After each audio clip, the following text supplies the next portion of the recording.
Audio's on. So earlier, that's not working. Now censored. There he is. Oh.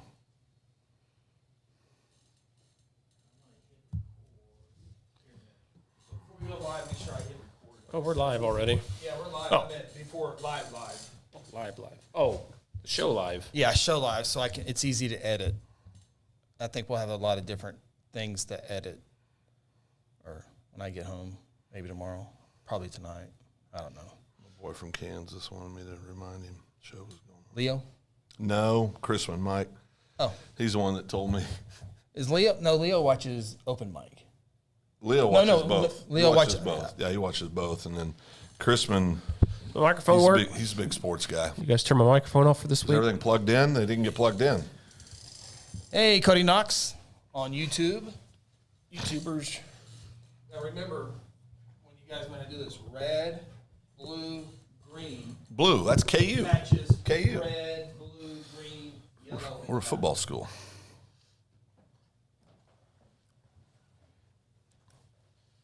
Did it pop up on Facebook? Yes. Yeah. Okay. Yeah, I already shared it. I see it on the Where the hell is High he School at? Huddle. There he is. Good afternoon, everybody. We'll get started here in about 3 minutes on the High School Huddle. Got tons and tons of topics to talk about. Yeah. We got NIL. NIL. Make sure I got this down. Cheer. I can go over to cheer state titles real quick. NIL, A, B, baseball, softball, Tulsa McLean. T-Town. And seemed like there was something else that I was going to lead off with. Maybe that's it. Do we ever got a scoreboard graphic yet? So What? Do we need a scoreboard graphic just kind of so we can just kind of run through the scores? How are we going to get the scores on there? Send it to me. I'll put them on there. No, wait. Production?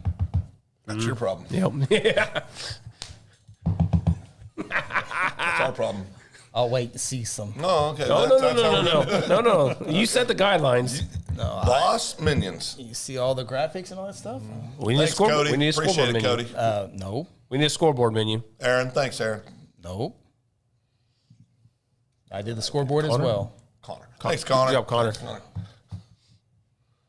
We do have a new one tonight, though, right? 6, 5, 4, 3, 2, A. I made 8 new graphics. Well, you just repeated it. You made one new graphic. I made and 2 new duplicated graphics. it. They all look the same. Made one graphic, And copy I had to paste put all everything. I had to put all the Copy-paste. data in there, so when I do the How long did that take you? Control C, Control V. It's the it didn't easiest that thing. fast. It was pretty good. I was in a good editing night. Hour? 2 hours probably. 2 hours. And then you have to put it into the system. Then you have That's to $20. then you have to put it into the $10 Google Sheets $20. so that I need to get the Google Sheets right. Sheets.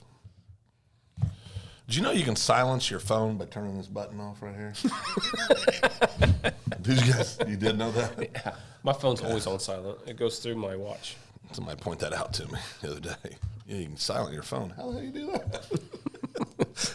We're out here. He goes, see this button is push that down.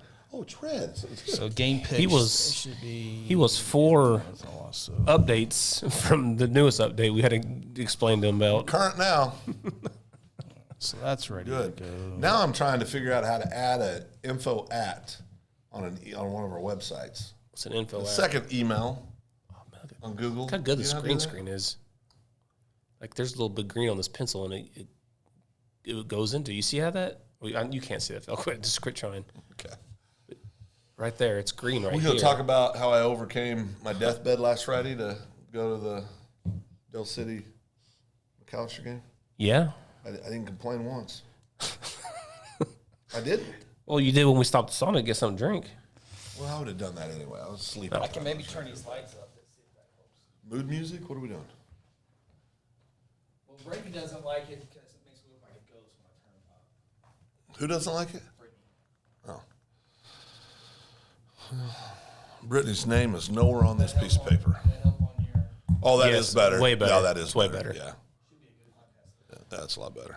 Outside of one shirt. Yeah, she would be. So, chili, onions, and adult beverage did not help you with your stomachache Friday night, Phil? Just a second. No, to do things at once. Forget. On Facebook, yeah. No, we want to go to Second Banana Media so he can YouTube, like. yeah, absolutely. Okay, let me take care of this. So here, type it out where he needs to go because I'll screw it up. I can remember if it's second, like spelled out, or if it's. Where's your YouTube search? Oh boy, you see everything I've looked at. YouTube. Is Chris got to invoice them? Chris got to invoice them? Oh, sorry. I didn't put it across the airwaves. Well, by God, you all right now? Last week you put it across the airwaves. When we do lie and say what the man didn't say?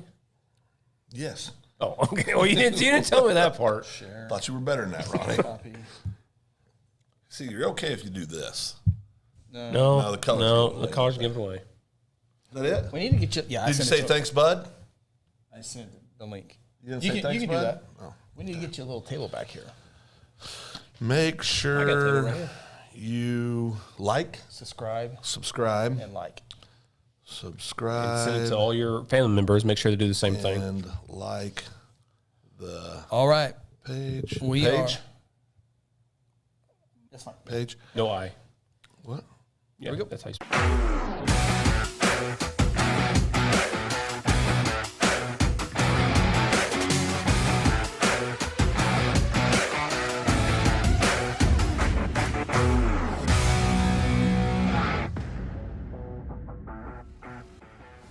What we talking about this segment? Oh, Hello and welcome to the High School Huddle, Week 6 of the high school football season. High School Huddle presented by Generations Church. Alongside Ronnie Phillips, Phil Nichols, Chris Evans with you. We get set for a busy, busy week, and we got lots to talk about, guys, as we made the trip to the game of the week last week, and it lived up to its billing, that's for sure. Well, I tell you, it was a unbelievable high school football game. Had great athletes on both sides of the ball.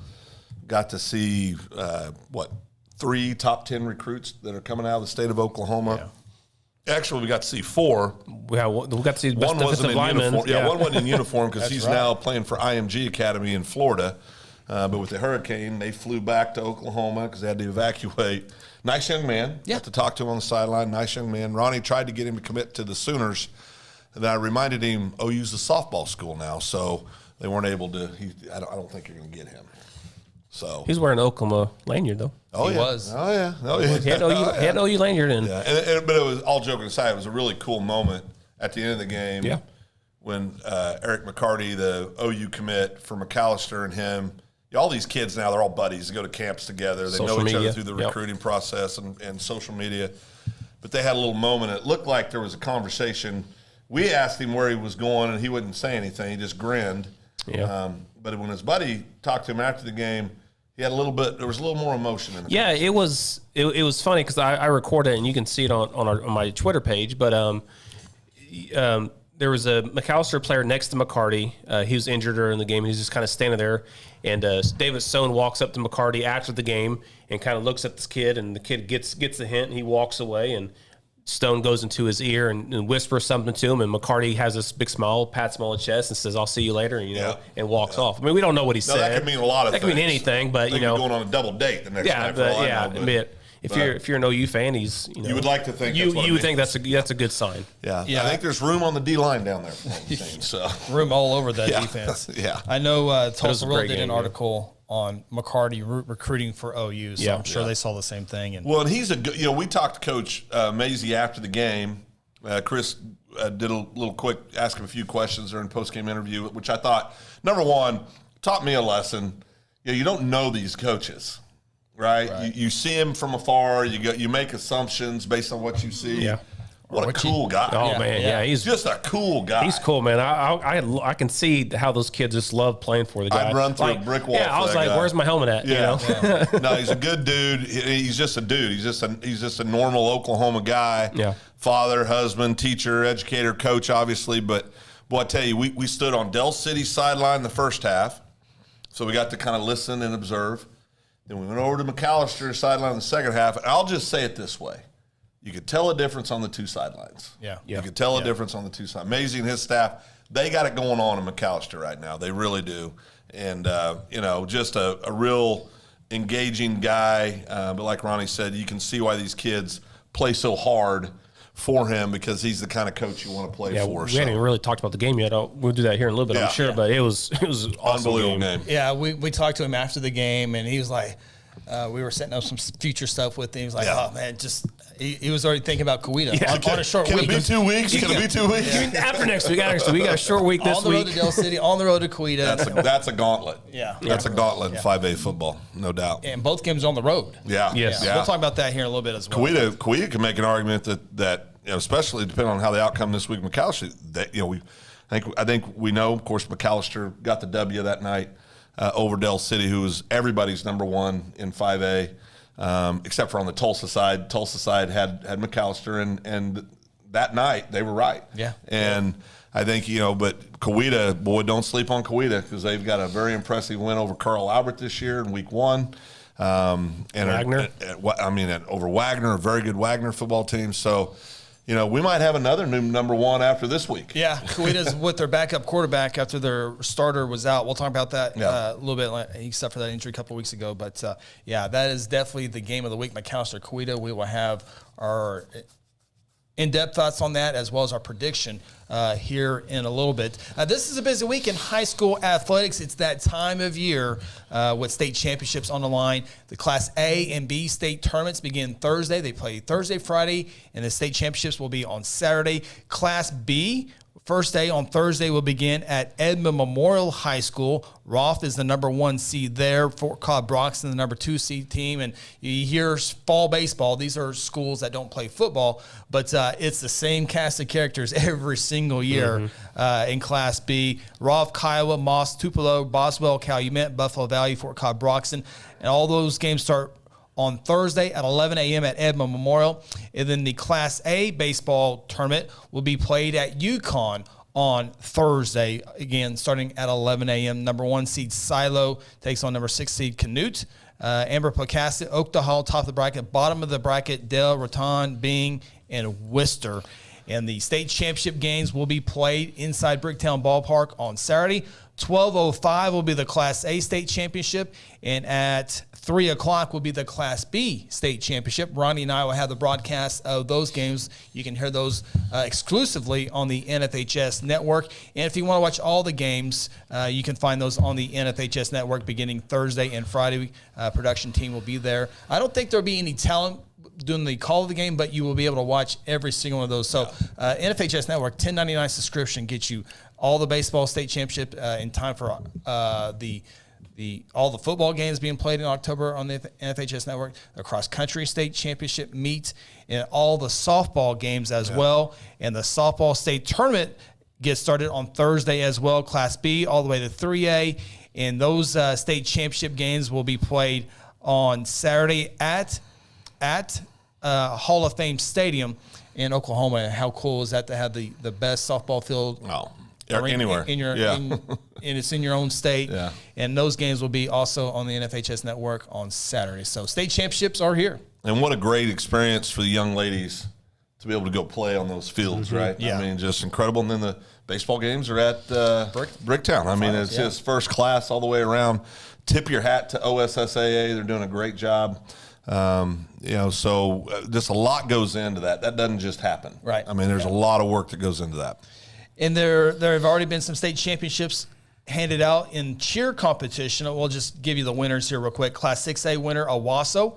5A, Blanchard. 4A, Crossings. Crossings, yes. 3A, Community Christian, and 2A, the Crescent Tigers. So congratulations to all those cheer champions, and their game day cheer is November 11th and 12th down to Moore. Congratulations to all those state champions. All right, we'll move on. It's a busy segment here, but we got to start here today is the start over here. So this is a segment here. Okay, segment. The OSSA Board of Directors met today, and they came out with guidelines when it comes to NIL, name, image, likeness, and everyone's very familiar with that terminology now associated with college football. Oklahoma now joins about 17, 18 other states out there with NIL guidelines, and it came out today, And you guys went over them just before the show, but I'm going to read some of them, and I get your guys' thoughts here. This was released by the OSSAA. The OSSAA does not specifically prohibit students from engaging in certain commercial activities as an individual. These activities, commonly referred to as name, image, and likeness, NIL, will not put a student's amateur status at risk, provided the student meets all the requirements for maintaining amateur status in compliance with Rule 5, and there's no violations of rules prohibiting influencing a student to attend or remain a member of the school. So you can't say, hey, here's a new card, just come over here to this school. Yeah, and I think, listen. That's good. That's good. But I think there's, I mean, that's good. It just feels weird. Yeah. And I'm not saying that direct towards the OSSAA. I think they did the right thing. You've got to get come ahead out. of Yeah, you got to get ahead of it. Yeah. Administratively and just, and I said this off the air, but I believe ultimately this could be decided by the legislators. Because you've seen that in some states. Texas legislation took a approach, and that was the whole reason why Quinn Ewers left early from high school, went to Ohio State. Of course, now he's back at Texas. Yep. But, this is a big deal. I mean, there's a big deal. You can make an argument, should this be in high school sports? Well, should it or should it not really doesn't have anything to do with it. It's here, and you've got to deal with it. Yep. So, I don't, and I think we have differencing of opinions on NIL overall. I understand it. I don't like it. Right. I get it. Yep. I don't want any part of it, but I get it. Doesn't mean I might not have an NIL deal next week. That's but exactly right. Yeah, we've already talked about NIL. We've already talked about it. Yeah, we've already got 3 on the board. It just feels dirty a little bit. Well, that's what I'm trying to say. It just doesn't feel right. Paying a high school kid to. Well, you got rules that say to maintain amateur status, you cannot receive compensation, right? So is a ex quarterback going to just promote your brand and just bring more business to your door? I will tell you this. I think certain Talking products. about high school. Yeah. I know that, but I think certain products. Yes. Hot dogs. I mean, I hear OU and OSU players. Hats.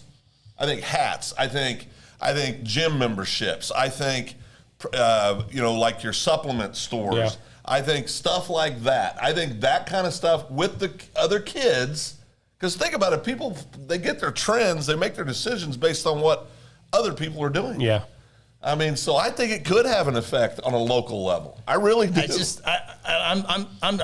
sure I'm the old guy now, but when I see a kid wearing a gym membership hat or gym hat, I'm like, okay, that doesn't make me want to go to the gym and get me signed up because the starting running back. Well, just for the record, nothing makes me want to go to the gym. There's nothing. Yeah. So let me ask you this. So huge move-ins, transfers, whatever you want to call them, happen in this off season, right? Yep. So if the same thing happens next year, if it's worse with all these people moving, is that kind of stuff going to be investigated by the OSSAA just to make sure that this rule was not broken about, hey, here's your car, come to this school? I mean, is that going to be investigated now? I don't think anything that's brought forward to the OSSAA like this is now, it will be looked at. But that stuff would be looked at now.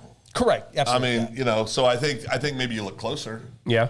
But I mean, you look at Shaker over, went from Jinx to Union. If he goes to Bixby next year, they're gonna throw flags, right? But before he there's a flag. I mean, I'm sure they looked at that. But I'm sure they did, because before he went to Union, his dad was on the campus of Bixby. If it wasn't for a terrible decision by an administrative person over there. No, I'm joking. But so listen. Now it was a bona fide move. It was. Oh, yeah. That was all looked into. Legit, yep. So they followed the rules, and that's fine. But I think anytime money gets involved, you're adding a layer of potential problems. Well, you brought that in. So here's some of the guidelines as well. The compensation is not contingent on specific athletic performance or achievement. So if you score, you don't get $500 for every touchdown you get. But isn't that kind of obvious that you're not getting the NIL deal because you do a great job in biology? Yeah. Yeah. I mean, I understand the letter. I mean, I get it. And you got to have those things. And there's nobody out there that doesn't believe that the only reason kids potentially are going to get NIL deals is if they're scoring touchdowns, intercepting passes, throwing touchdown passes, doing a great job pitching in softball, doing a great job pitching in baseball. They're making a lot of points in basketball, whatever it is. Yeah. It's not because they're great students. So that's not why they're doing it. Let me get through these guys, other two real quick, because I had something that came to my mind as well. The compensation is not provided as incentive to enroll or remain enrolled at a specific school. I mean, you can put that. Yeah. The compensation is not provided by the school or any person acting as an agent for the school. So somebody outside. It couldn't be the principal. It couldn't be the counselor. It has to be someone not associated with the school. In seeking compensation for name, image, and likeness, no marks may be used, including but not limited to school logo, school name, school mascot, or any trademark OSA logo or acronyms. So that gym membership can't have a Bellevue ABZ. Could they wear if they're a high school kid, can they wear an OSU or an OU hat? I don't think there's anything. That's not a violation. It's just a kid wearing a hat. I mean, I bet KU sales go way up on hats. No school apparel or equipment shall be worn, which includes school name, school logo, school mascot, or apparel displaying trademark OSSA logos or acronyms. No, I don't know why they would. No member school facility may be used for the purpose of NIL compensation.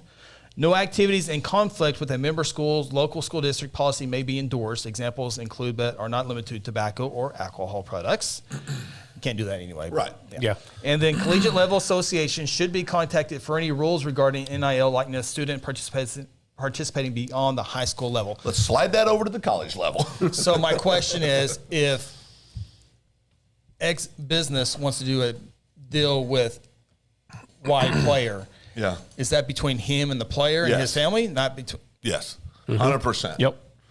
And the only reason I know this is, as you know, I called a university or actually I said, hey, can I just call and say, that's not how you do it. Sorry. It's a third party thing. Yeah. Hey, thank God it worked out that way. In college, they have to go, if you want to deal with a college player, you have to go to the college to their. Now, that is something real quick, Chris. We talk about it, the NIL deals. Remember, you're assigning your company's name to a kid. Yeah. And there's a lot of risk. There's real risk. I mean, we've seen it. Kids are kids still. We've seen it here in the state of Oklahoma where some, law enforcement's been involved. They've been kicked off the team. They've got all this stuff. And, so you run it. There's a risk in doing that. Real quickly, the small print here. After extensive research and diligence, the OSSA has selected Ecker Sports as their partner to provide NIL, education, guidance, and support to the organization and our stakeholders across the state. Ecker Sports is the national leader in providing these services and have partnerships with 10 other states, including Texas, Louisiana, New York, Massachusetts, Mississippi, among others. On a statewide basis, Ecker has partnered with the Bedford Agency, led by Brian Bedford, who is a longtime friend and associate of the OSSA and someone well known in sports circles around the state. Brian will provide a personal touch to the relationship, act as a liaison between the parties, and support the activations of various NIL educational programs Ecker provides throughout the state. And that was a complete release there by the OSSAA. Yeah, I think, to put a bow on this with the NIL, I mean, to me, it's necessary the OSSAA did this.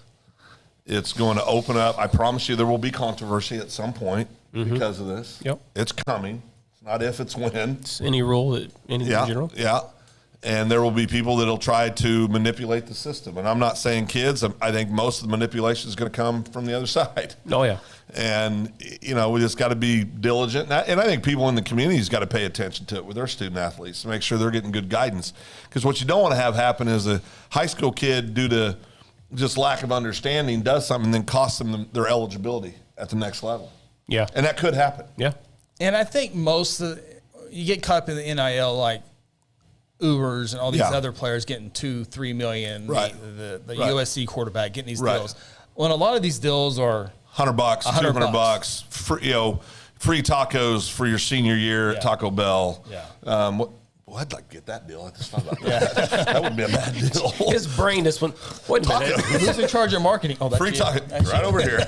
So another question I got. Okay, talk about the college. You obviously you can do it at the college level. Well, people who have committed to colleges, will their college come down and say, hey, let's be smart here. Let's not do anything drastic. And then, that's none of their business. We'll give you, I know, but will they interfere in that kind of talk? Will they try to talk them out of doing deals at the high school level? Say, look, just stay on the radar, be good, and then we'll take care of you when you get up here? I'd say based on what we've seen already across the country, no. No.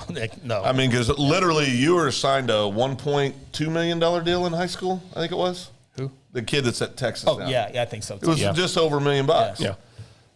$1 million. Well, I tell you, and You can tell me whatever you want. I'm 17. You're giving me $1 million. I'm gonna say, okay, coach, I'll give that. Most of them will take what does $50. Doc say? I'll give that the consideration. The consideration it deserves.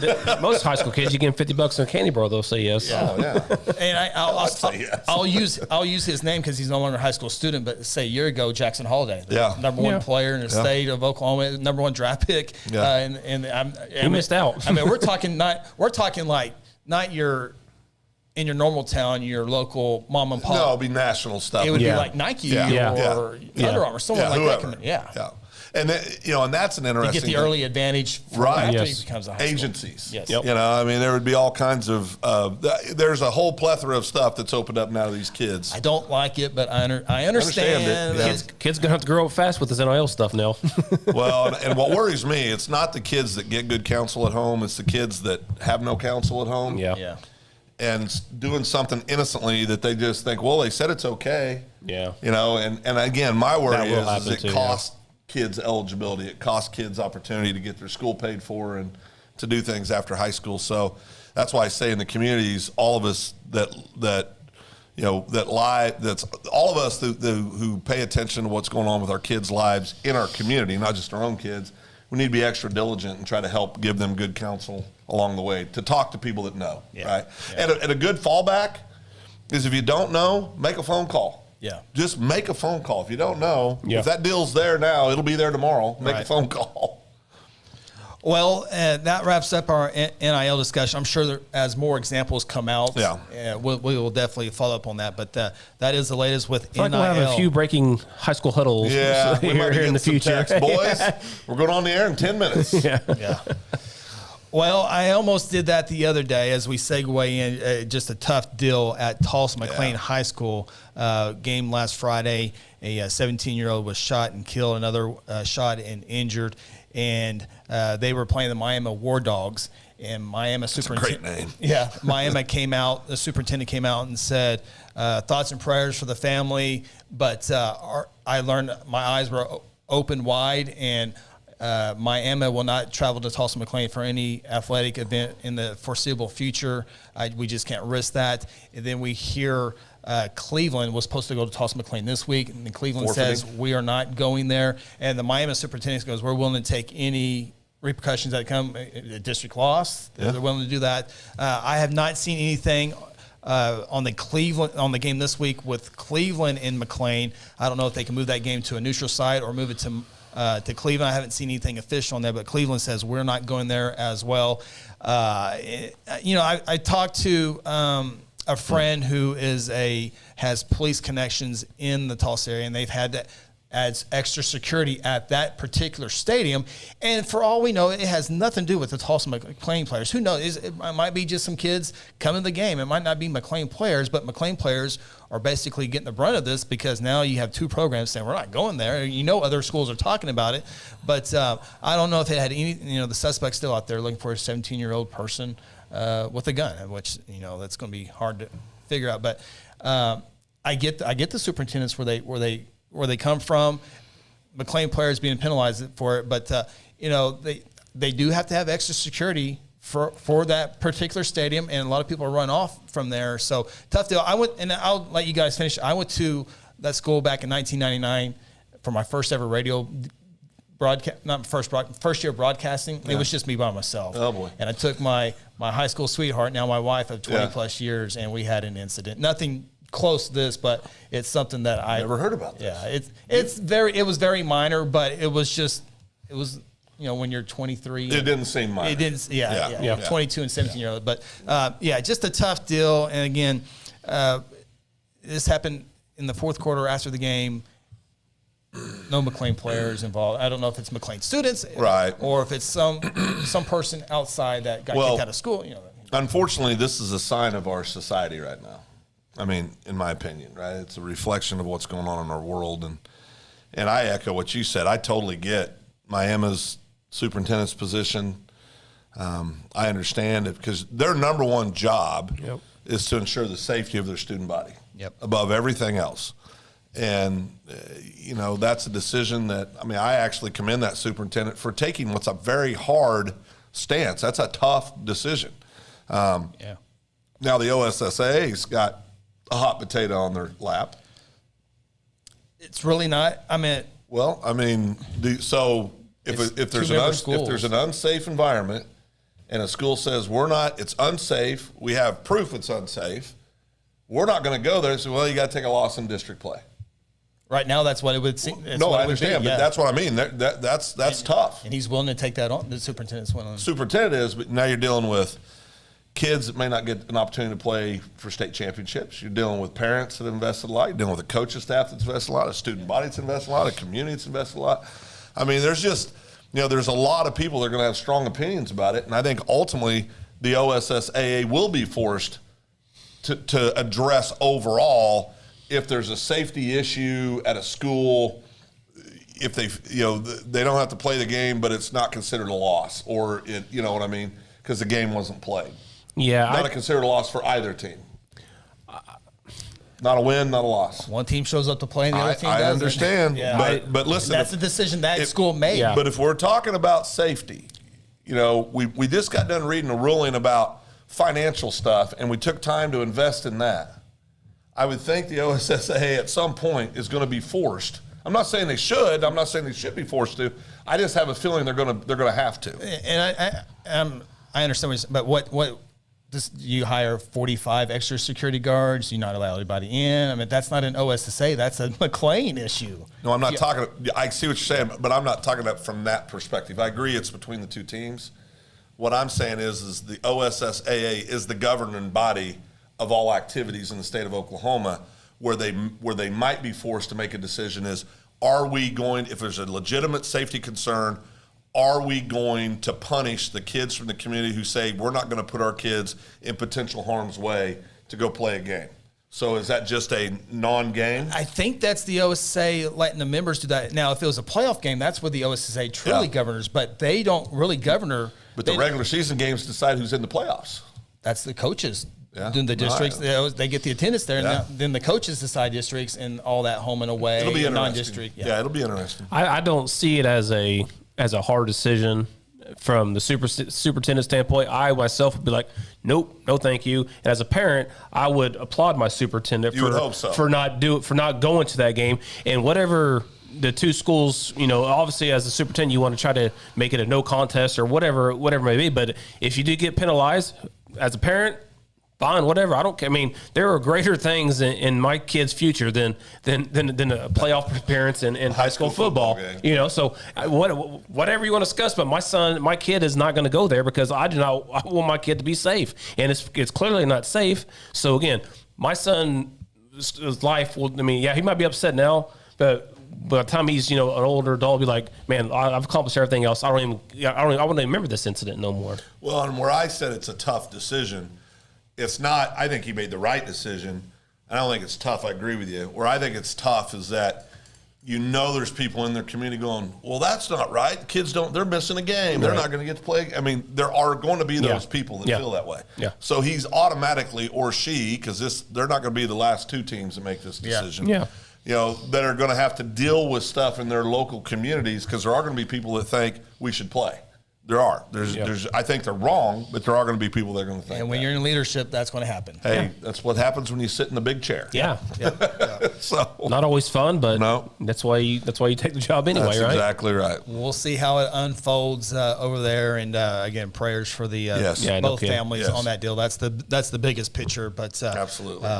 All right, we're going to take our opening time out here. We had a lot to get to. We haven't got to the games yet. We're definitely going to talk about some of the games last week. We'll also have our top 10 games that we'll look at. There's some games that didn't make the top 10 that we still want to discuss.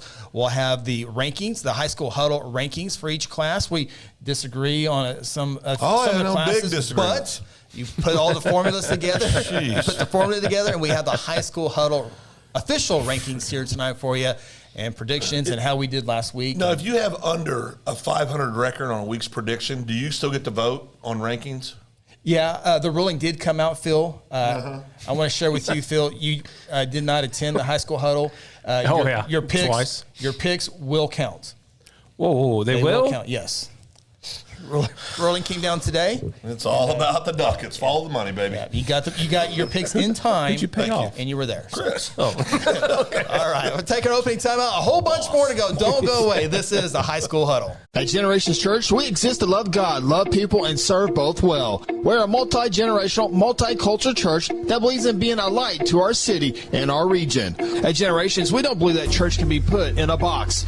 We're a church that accepts all people from all walks of life, young, old, rich, and poor, and you will feel welcome at Generations. Join us at 10 a.m. every Sunday at 2524 West Noble in Guthrie, America. You can also join us at generationsguthrie.online.church. Today I'm sharing Golden Chick with the world. Are you ready to taste Golden Chick for the first time? 100% tenderloin, that's where the golden tenders come from. Marinated for 24 hours. It is amazing. Then we also got the rolls, made fresh. It feels like they were just baked. You know why it feels that way? They were. Every time I go, I love to get extra rolls, so I love it. We are being kind of photobombed right now by the one and only Clucky. Have you met Clucky the chicken? Don't get too starstruck. He's just a regular guy. One taste, and you're golden. He's on Tender. That's like a chicken dating app. Sometimes you need immediate care and can't get in to see your doctor during regular hours. With Mercy Convenient Care in Guthrie, you can walk in without an appointment and get the medical attention you need at a lower cost and with shorter waiting time than your local emergency room. The Mercy Convenient Care is located at 2919 South Division. For any concerns, call 405-282-6301. Services are provided by Mercy Hospital, Logan County. Choose Guthrie. Choose Mercy. Aspen Roofing is a family-owned roofing company with more than 20 years of experience and achievements across Oklahoma. Aspen Roofing takes pride in the personal service we provide on each job, and we strive to maintain the highest level of quality while offering our customers a reasonable price. It is our commitment to help you understand the process of getting a new roof from start to finish. Call Robbie Hudson for a free roofing estimate at 405-562-0026. Exxon was founded by two combat-proven veterans to help businesses grow from mediocre to exceptional. We know from experience that your culture and trust throughout the organization drive superior performance. Most business owners focus on the urgent rather than the important. They are just struggling to survive. The team at Exxon helps owners identify challenges, build solutions, and focus on growth. Do you trust your team? Does your team trust you? If not, we can help. We are Exxon. Hey, you in the third row. Yes, you. When was your last dental checkup? Dr. Lewis Turney and his staff provide dental care in a fun, relaxing environment. Still not convinced? Prefer to sleep through your appointment? No problem. We can do that too. Our staff can ensure you have a relaxing experience no matter what. Got kids? Hey, so do we. Come see what all the moms are talking about. Our kid-friendly staff loves to provide care to even the tiniest of teeth. Give us a call today. We've got the whole family covered. Give Dr. Lewis Turney a call at 282-7600.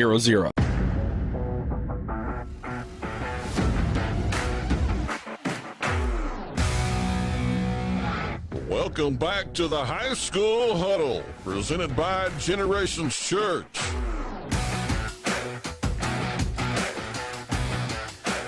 Segment 2 here on the High School Huddle, presented by Generations Church. Ronnie Phillips, Phil Nichols, Chris Evans with you. And again, our title sponsor, Generations Church. Love God, love people, serve both well. You see their fantastic website. You can also find them on Facebook. Just simply search there.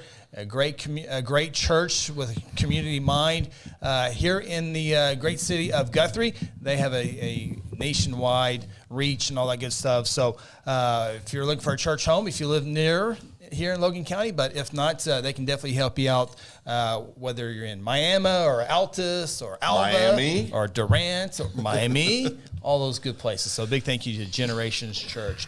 Well, guys, we talked a little bit about last week's game, the game of the week with McAllister in Del City, and it definitely lived up to its billing. But one thing, I thought Del City, if they don't fumble, they're going to win. Oh, yeah. I mean, they win. Yeah, minute and a half left, yeah. 34-33 overtime, McAllister wins. Yeah, put the ball on the ground late, and I'll tell you, everybody knows how we all feel about the McCarty kid. He's a great athlete, extremely good football player. And he showed up big when it mattered. I mean, he showed up big all night, but he really showed up big when it mattered. And 3 touchdowns last minute and a half. Yep. And Del City had some cats on their side of the field. I mean, D1 kids walking around everywhere. And then there's some kids that nobody's even talking about that you look at them and go, man, who's 22? Well, who's 7? Well, who's, and they just kept coming and kept coming. And so they are absolutely loaded with talent. I mean, loaded with talent. I think it was a case of McAllister has this attitude that they're not going to lose. Yeah. I think they have that belief. Yeah. The coaching staff does, the fans do. Quote of the night. The Bixby believe. The Bixby belief, they do. The quote of the night for me was, we're going down. I think this was right after they got the fumble back. And there's all the kids are standing there, and there's these 2 young ladies that are trainers. I said, are you excited or scared? She goes, I think I'm going to puke, is what she told me. I thought the quote of the night was, are you guys ready to go? Yeah, you guys ready to go? Yeah. There wasn't much time left. I said, well, this one's over. You guys want to head that way? Yeah, that's when the fireworks happen. We'll hang out. Well, I'm glad we did. See, after that, there was a fumble. Yeah. A score. 4 touchdowns. 2 scores. A field goal. Yep. An overtime. A score. An extra point. A score and a 2-point conversion. Yeah. Had kind of everything you'd want. So for me, my question going into that game was, how will McCarty be used by McAllister? Yeah. Is he going to be in there every single down? Is he going to play all 3 sides of the ball? Answer is yes. He did play all 3 sides. He had a block punt in the game. Came really close to blocking a couple extra punts, but he was not on offense as much as he typically was. Coach Mazey realizes it's a long season. Absolutely. And again, so that was what I was wondering. But when the game was online, is McCarty going to be on the field? The answer is yes. Absolutely, he was. He was in there. So, and again, there was a part in the second quarter, I think it was. McAllister's got the momentum. This returned a kick return. They had a 3-and-out, so they get the ball back. Now they're going down try to tie the ball game up. Right? McCarty's not in offense. Why isn't McCarty in offense? About to go into the half. He's going to have a break then. He's not in there for about 8 or 9 plays. And I said, what's going on here? And again, McCarty comes rolling out there about the 10th play. He took off. He runs a little wheel route. Boom, touchdown, right?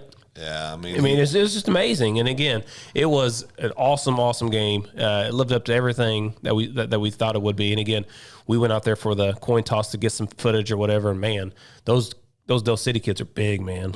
Man, so big, so athletic, so big. No, they're legit. It was such a good game. They're legit. Stay tuned. We'll have our new rankings in all classes, but there is a change in 5A, obviously, as the number 1 Del City team goes down to McAllister.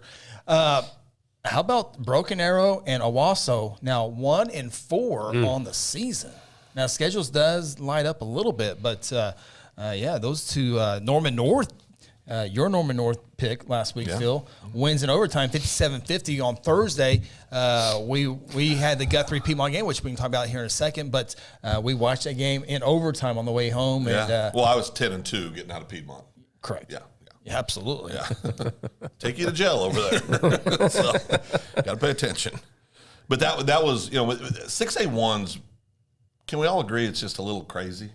There's 4 teams. Yeah. There's 4 teams.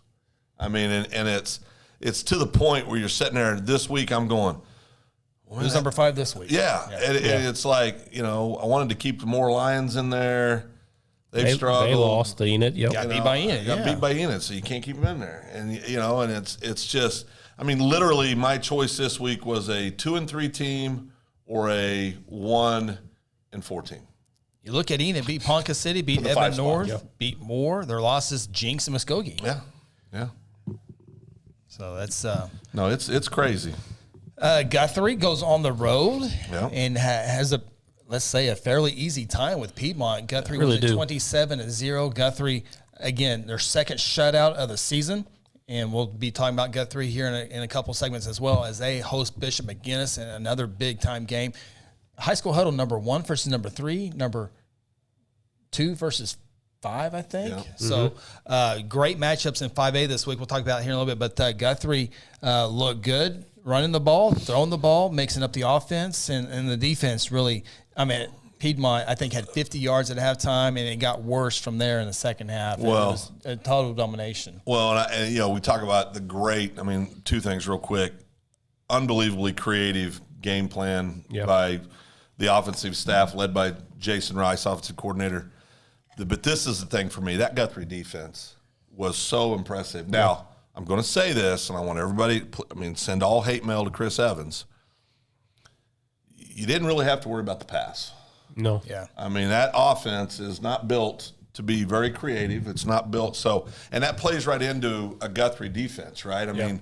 Guthrie is so well known, thanks to the great work of our staff over the years, as having this unbelievable defense, and particularly against the run. They do a great job against the run. So it played right in. But you could tell Guthrie had a bye. You could tell the coaches worked their tails off. And just literally knew what Piedmont was going to do. It was an absolute unbelievable job by the coaching staff, I felt, to get the kids prepared and then make those adjustments. As good as the first half was for Guthrie defensively, the second half was even better. Yeah.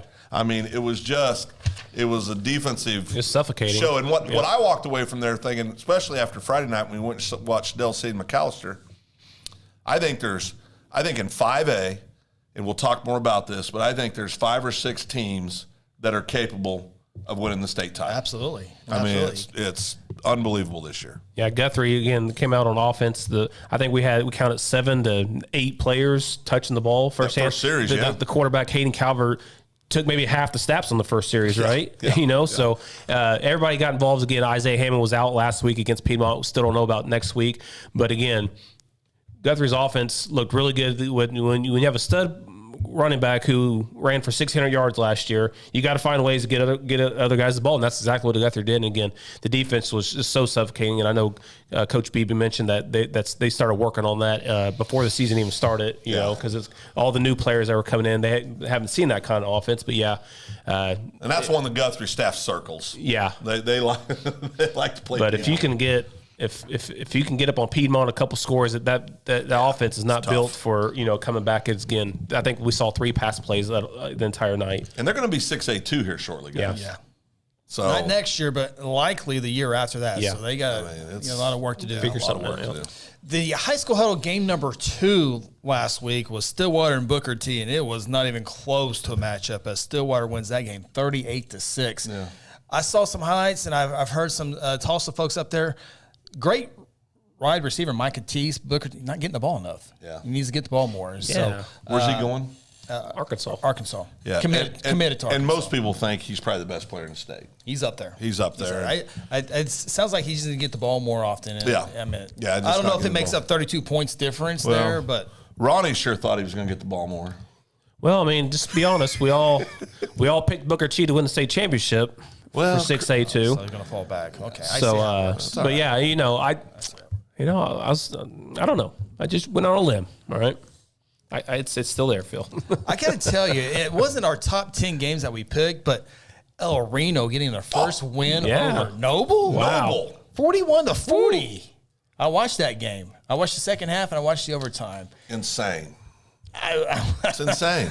I didn't know if El Reno was going to be able to get a win, and here they are beating Noble. Noble's not a superpower, but they put together some nice clubs last playoff team. One thing's for sure, defense on Noble is struggling, right? Just giving up so many points the past 3 weeks, close to probably 200 points, I think, over the past 3 weeks alone. So definitely a shocker. I definitely would not have picked El Reno to win that game for sure. Blanchard shuts out Newcastle 19-0.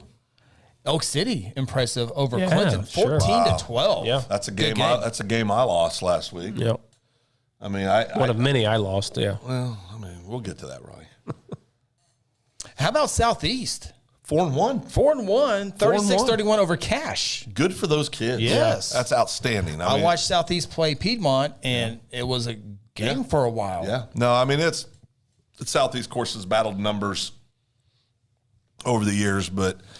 Boy, it's good to see those kids and that staff come out and have a good start to their season. That's good. Oh, okay. I'm sorry. I was checking my notes here real quick. Make sure we didn't miss our top 10 games last week. Deer Creek was impressive over Pumpkin City. Yep. Jinx gets by Westmore. A 2-3 Westmore. Yeah. What was it, like 28-22? I think it was 28-21 or 27-21. Yeah, it's right there. It was a ball game at Jinx. No, That no. was at Westmore. Remember, we passed the bus on the way. Oh, that's right. No, this week Jinx is playing at home. Yep. That's right. That's right. It's a real That's thing. right. Oh, it's a real thing. Class A football, Tonkawa beats Pawnee. Pawnee continues to play that tough schedule. Tonkawa, brutal. Number 2 team in the high school huddle rankings, but Tonkawa wins that one 37-26. It's kind of back and forth the entire night. Tonkawa is a legitimate contender, of course. I think when you get to A-ball, Ringling's the one that's really standing out right now. But and there's some others, obviously, but Ringling, I think, is firmly in that number 1 slot right now. Crescent Tigers, 26-13. They received some votes in the Class A rankings. We'll see if it's enough to get them in there. But Crescent Tigers, 2 weeks in a row over they received CHA. votes. 2 weeks in a row, Crescent's received votes. Yeah, They're having a good school year so far. Cheerleading state champions. back-to-back state Now champions. now football's having a good season. So yeah. Cashin's going, we got to play Crescent. Here it goes. Usually it's the other, Happens about every 4 years. 2017 was the last time. Yeah, about 4 or 5 years. 2017 was the last so time. 5 years, better 5 years. Yeah. There's a lot of retribution about every Crescent's got a lot of build up. A lot of build up. Yeah. I'm not sure when that's coming up here in the next few weeks, but that will Ringling, number 1 team in Class A, wins 46-14. So. Yeah, could leave a mark. No, so those were some of the games last week. Let's take another time out here on the High School Huddle. Coming up, we still have our predictions, our record from last week. Oh, yeah, we're going to talk about that. One person don't give it away. One won 7 games, one won 6 games, and one won 4 games. 4 games. So remember, it's a marathon, not a sprint. That's what they say. That's what they say. So take it one day at a time, Chris. Yep. So we got that and a whole lot more here on the High School Huddle, presented by Generations Church. Aspen Roofing is a family-owned roofing company with more than 20 years of experience and achievements across Oklahoma. Aspen Roofing takes pride in the personal service we provide on each job, and we strive to maintain the highest level of quality while offering our customers a reasonable price. It is our commitment to help you understand the process of getting a new roof from start to finish. Call Robbie Hudson for a free roofing estimate at 405-562-0026. Exxon was founded by 2 combat-proven veterans to help businesses grow from mediocre to exceptional. We know from experience that your culture and trust throughout the organization drive superior performance. Most business owners focus on the urgent rather than the important. They are just struggling to survive. The team at Exxon helps owners identify challenges, build solutions, and focus on growth. Do you trust your team? Does your team trust you? If not, we can help. We are Exxon.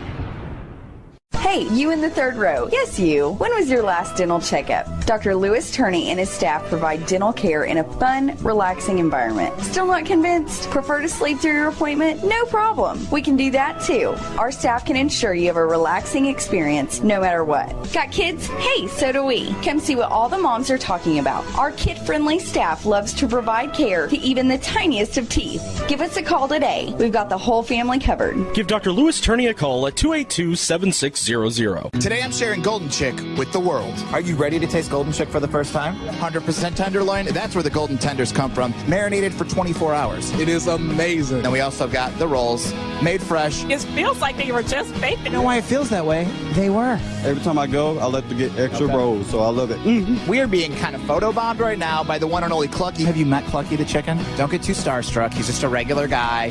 One taste, and you're golden. He's on Tender. That's like a chicken dating app. Sometimes you need immediate care and can't get in to see your doctor during regular hours. With Mercy Convenient Care in Guthrie, you can walk in without an appointment and get the medical attention you need at a lower cost and with shorter waiting time than your local emergency room. The Mercy Convenient Care is located at 2919 South Division. For any concerns, call 405-282-6301. Services are provided by Mercy Hospital, Logan County. Choose Guthrie. Choose Mercy. At Generations Church, we exist to love God, love people, and serve both well. We're a multi-generational, multicultural church that believes in being a light to our city and our region. At Generations, we don't believe that church can be put in a box.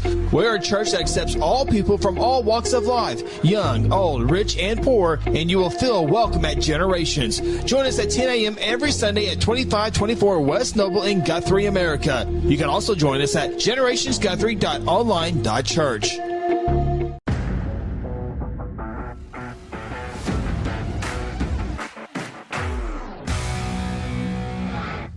Welcome back to the High School Huddle, presented by Generations Church.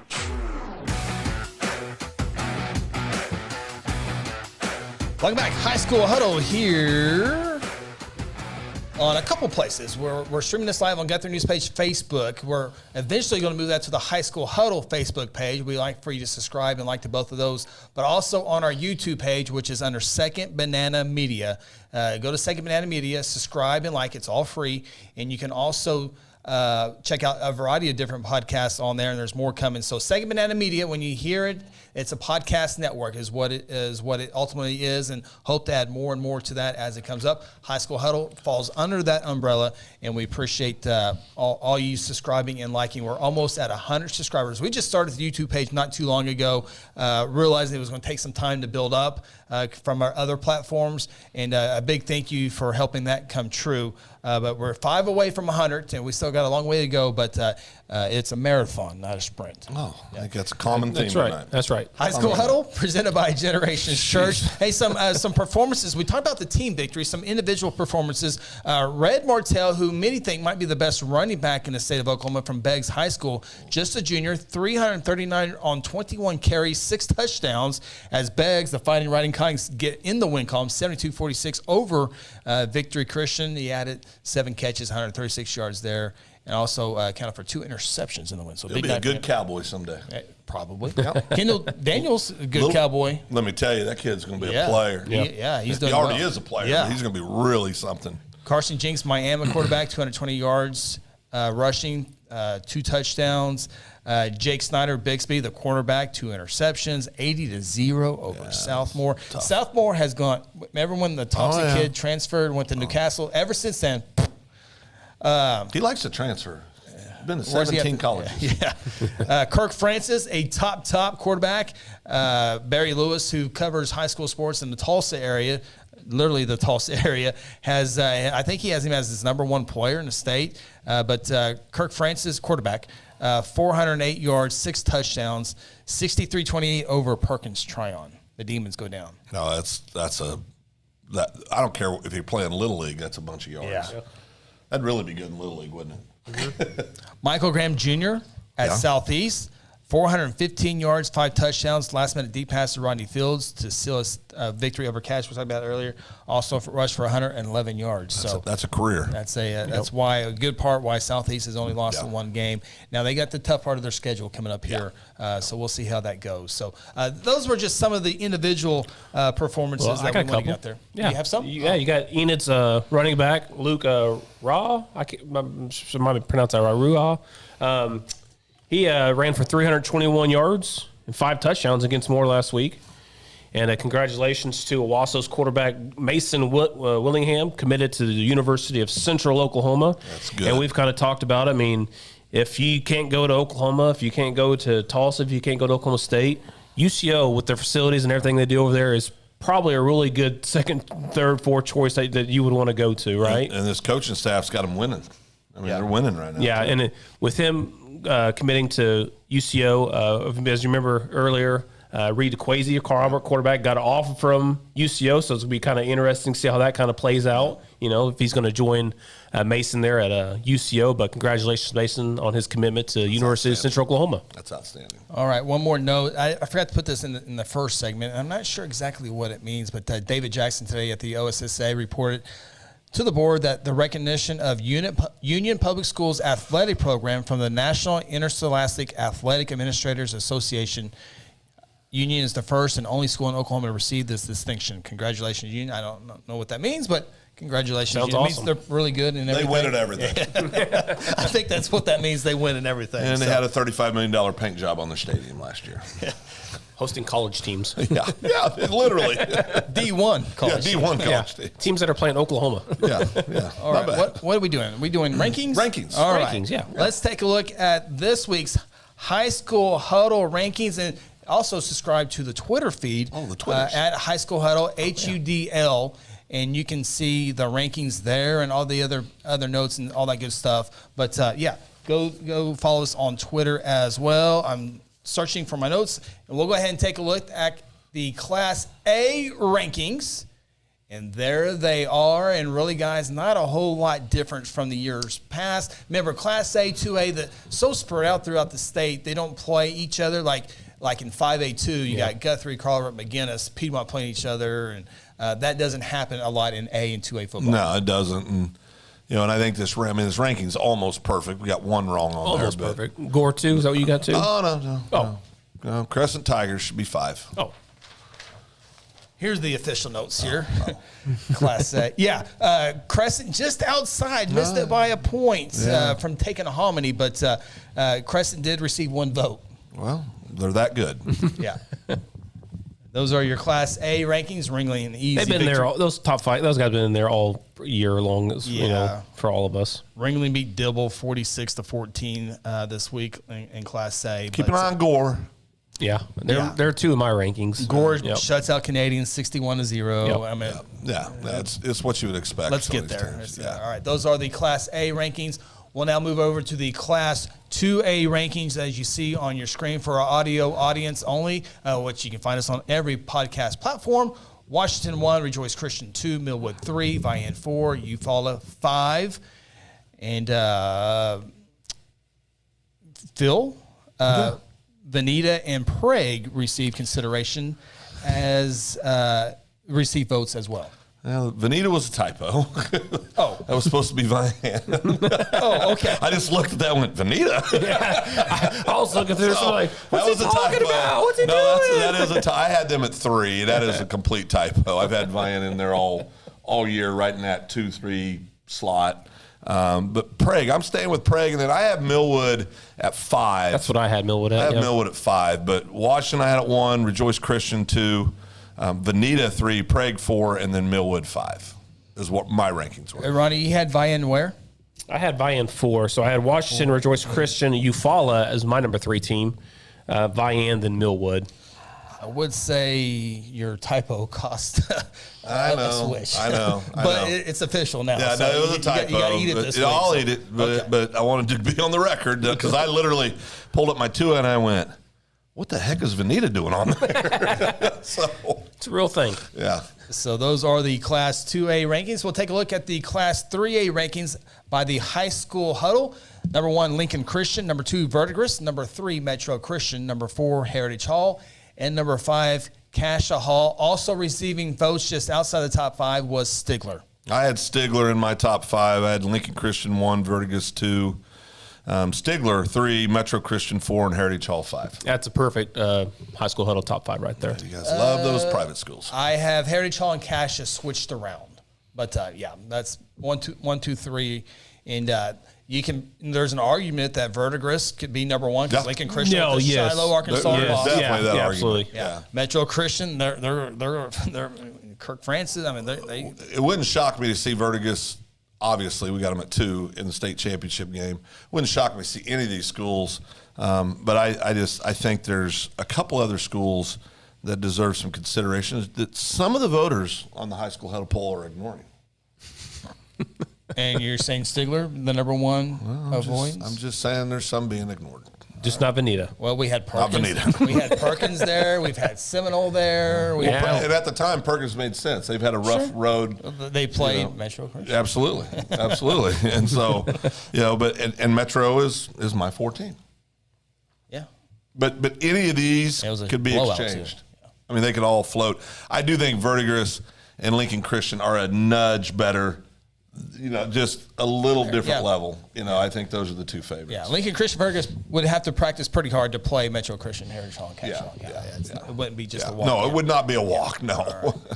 Take a look at the Class 4A High School Huddle rankings.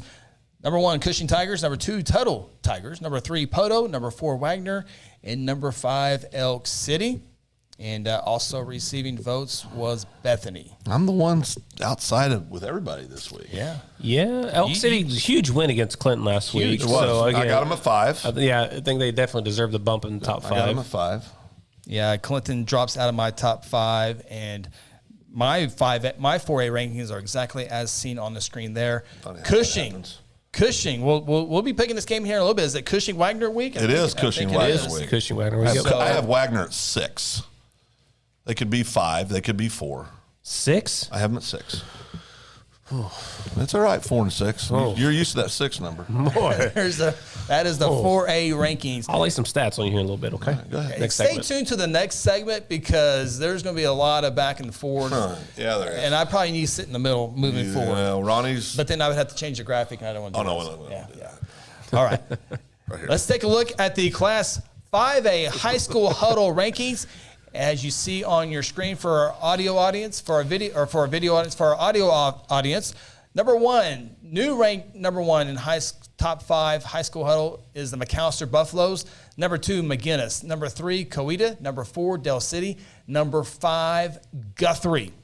We've all got these 5 in our top 5. Correct. So I don't think there's a big disagreement on any of this. You ready? I can tell you what it is. Yeah, go ahead. Del City, Phil has at number 3. I do. Chris has Del City at number 4. Okay. Ronnie has Del City at number 5. He's apps. We got to get an intervention.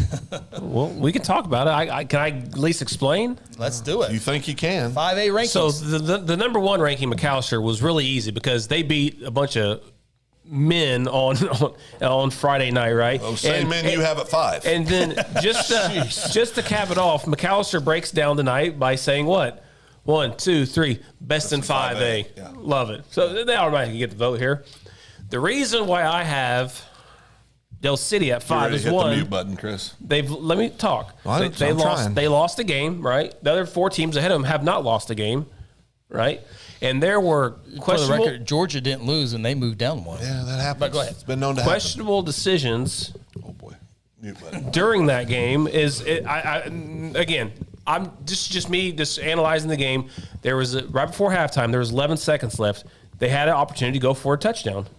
They elected for a field goal, and they ended up missing that field goal. Right? I think there was confusion though.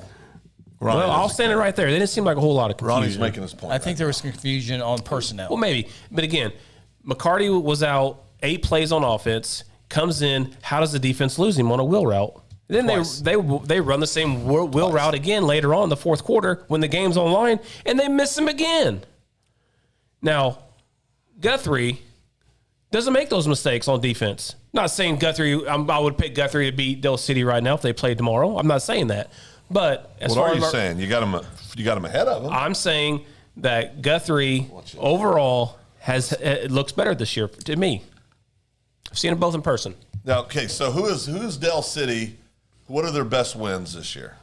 Obviously, not a very good Booker team that we thought was going to be pretty good. They're not very good. Okay. They beat Choctaw, which is a real good win. Yeah. Top 5 and 6A too. Yeah. 2 good ones. Choctaw Booker T and Booker T, crosstown rival Midwest City, who's down a little bit this year, and East Central, who's been down the last several years. My whole thing is McAllister we had McAllister at 3 last week, right? Consensus. We had them winning by over 2 scores. 4. I'm sorry, we had them at 4. We had Del City winning by multiple scores, but they did not happen. So Del City is not as good as we thought they were. Is that what you're saying? No. What I'm saying is this. There's not a more talented football team in 5A, looking purely at talent, than Del City. I would not disagree with that. It's not even close. Other intangibles in this game, though. Can I finish? No, I'm going to get this all next segment. I'm getting it out of the way right now. So I moved Del City to 3 because McAllister, you knock off number 1. If you're in the top 3 or 4, I'm going to move you to the number 1 spot because you beat them, right? And McAllister's had an argument all season to be number 1. All season, they've had an argument to be number 1. McGinnis, I've had firmly at 2 in 5A all year. That's a bye. Has not moved. Coweta, as Chris said earlier, is playing without, right? Quarterback. Their starting quarterback. He's not going to be back this week. And at the time, Coweta had the best. Yeah, we talked about And at the time, before information from me. Before McAllister won, Coweta had the best win in 5A over Carl Albert. Over Carl Albert, who I have at 6 in 5A. Just a smidge ahead of Collinsville, undefeated Collinsville. You have Carl Albert at 6? I do. You like the number 6. Just hold on to it. Guthrie could easily be, for me, it was so close to me moving Guthrie ahead of Coweta and putting Coweta at 5. It was close for me. I think Guthrie, and we'll use them because we see Guthrie every Friday night or Thursday night, depending on what evening they're playing. We call those games. But that Guthrie defense to that Del City team, because Del City does not run the ball well. Can we agree with that? Yeah, they didn't run very well. Yeah. Right? Now, they can they can get loose. They can get loose, but you better tackle. Godwin is 5'6", and he actually hid behind those big guys up front. No doubt about it. What I'm saying is though they're not going to line up in I formation or two back, and they're not going to go. They're not just going to run the ball between tackles and do that stuff. Guthrie's the kind of defense, very disciplined, going to do assignment football. Very well coached. Yep. Very well coached defensively. Over the course of the game, they would wear those kids down. I compare this Del City team to a lot of the great East Central teams we've saw in years past over in Tulsa. Most years, East Central had the most athletes on the field. I mean, they did. Yeah. They had the most talented guys on the field. But to your point, and I agree with you, there's a lot of variables that go into who's going to win a football game. So I could easily see in heads up, and I understand that's what you're doing too with your rankings. I get that. I would echo what you said. We were on the Del City sideline first half, McAllister sideline the second half.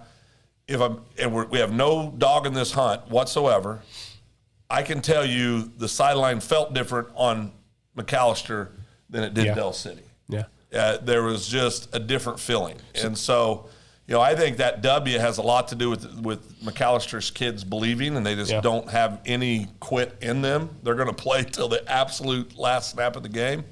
And I think that coaching staff has them. You don't believe like that if you don't have a great coaching staff that's making them believe, right? I think the W happened because of us. Because, the first half we're on Del City. Del City wins that half, and then we go to McAllister's side. McAllister wins that half. So, I called the Will route in the second half. I didn't tell you guys. I was saying that in the third quarter. I'm like, why haven't they done the Will again? And, of course, they saved it. They were saving it. That was a great question by our buddy over here. Put it right in his back pocket. When he interviewed, he said, did you keep that in your back pocket? He says, oh, yeah. The offensive coordinators kept yelling at me. Yeah, he saw it. So, great game. One thing I can Blue Jays ranked 4. The one thing I can confirm, and McAllister Del City had no clue we were there. So, yeah. I can confirm that. Well, I don't know if I like that. I was strutted all night. Yeah. That was on IR. Yeah, you were playing hurt. Yeah, playing hurt. All right, we move on to the Class 6A2 High School Huddle Top 5 rankings. Number 1, Stillwater Pioneers. Number 2, Deer Creek. Number 3, Choctaw. Number 4, Muskogee. And Sand Springs at number 5.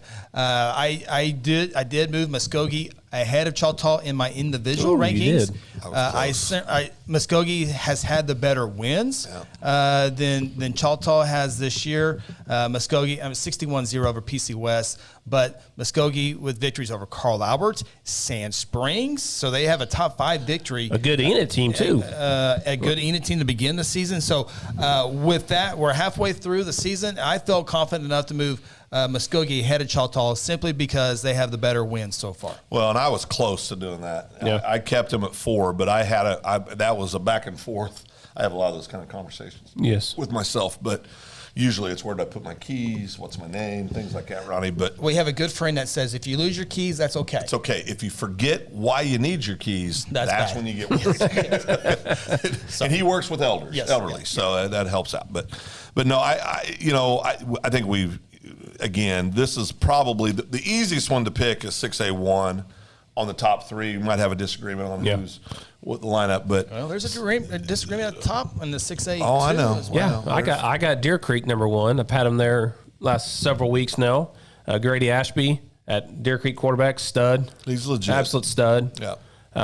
So I definitely look forward to these two teams playing hopefully down the road sometime. I will make a prediction. Sand Springs stay at number 5 will be short-lived. They play Stillwater this week. Well, that's predictions. I know. You just gave it away already. Mm-hmm. I can do what I want. It's my prediction. Yeah. It's going to be big, too. See. Oh, boss. Yeah, go ahead. Sorry. So those, one more time, your 6A2 rankings, the High School Huddle rankings. 1, Stillwater Deer Creek 2, Choctaw 3, Muskogee 4, Sand Springs 5. We will be picking Stillwater and Sand Springs here in a little bit, number 1 versus number 5. Well, now take a look at the 6A1 rankings of the High School Huddle. You guys are on Tulsa Union, the number 1 team, according to the High School Huddle. The big Huddle dogs. Poll. Bixby Spartans added to their win streak at number 2. Jinx Trojans escape Westmore to stay at number 3. They almost went 3 for me. Mustang stays at number 4. as a top West Side school in 6A1. And welcome back, Norman North. You went away for a few weeks, but you're welcome back after somebody new every week. After an impressive win last week. The Norman North Timberwolves are at number 5 in the 6A1 High School Huddle rankings. Go ahead, Phil. Go ahead, Phil. I got a question, Ronnie. Who do you think is going to win 6A1 state championship this year? Bixby. Okay, enough said. Go ahead, Chris. I think Union's going to win. Oh, I know you do. Okay. I mean, you're wrong, but I know you believe that. Have you seen all the transfers? Oh, no, it's alive and well over there.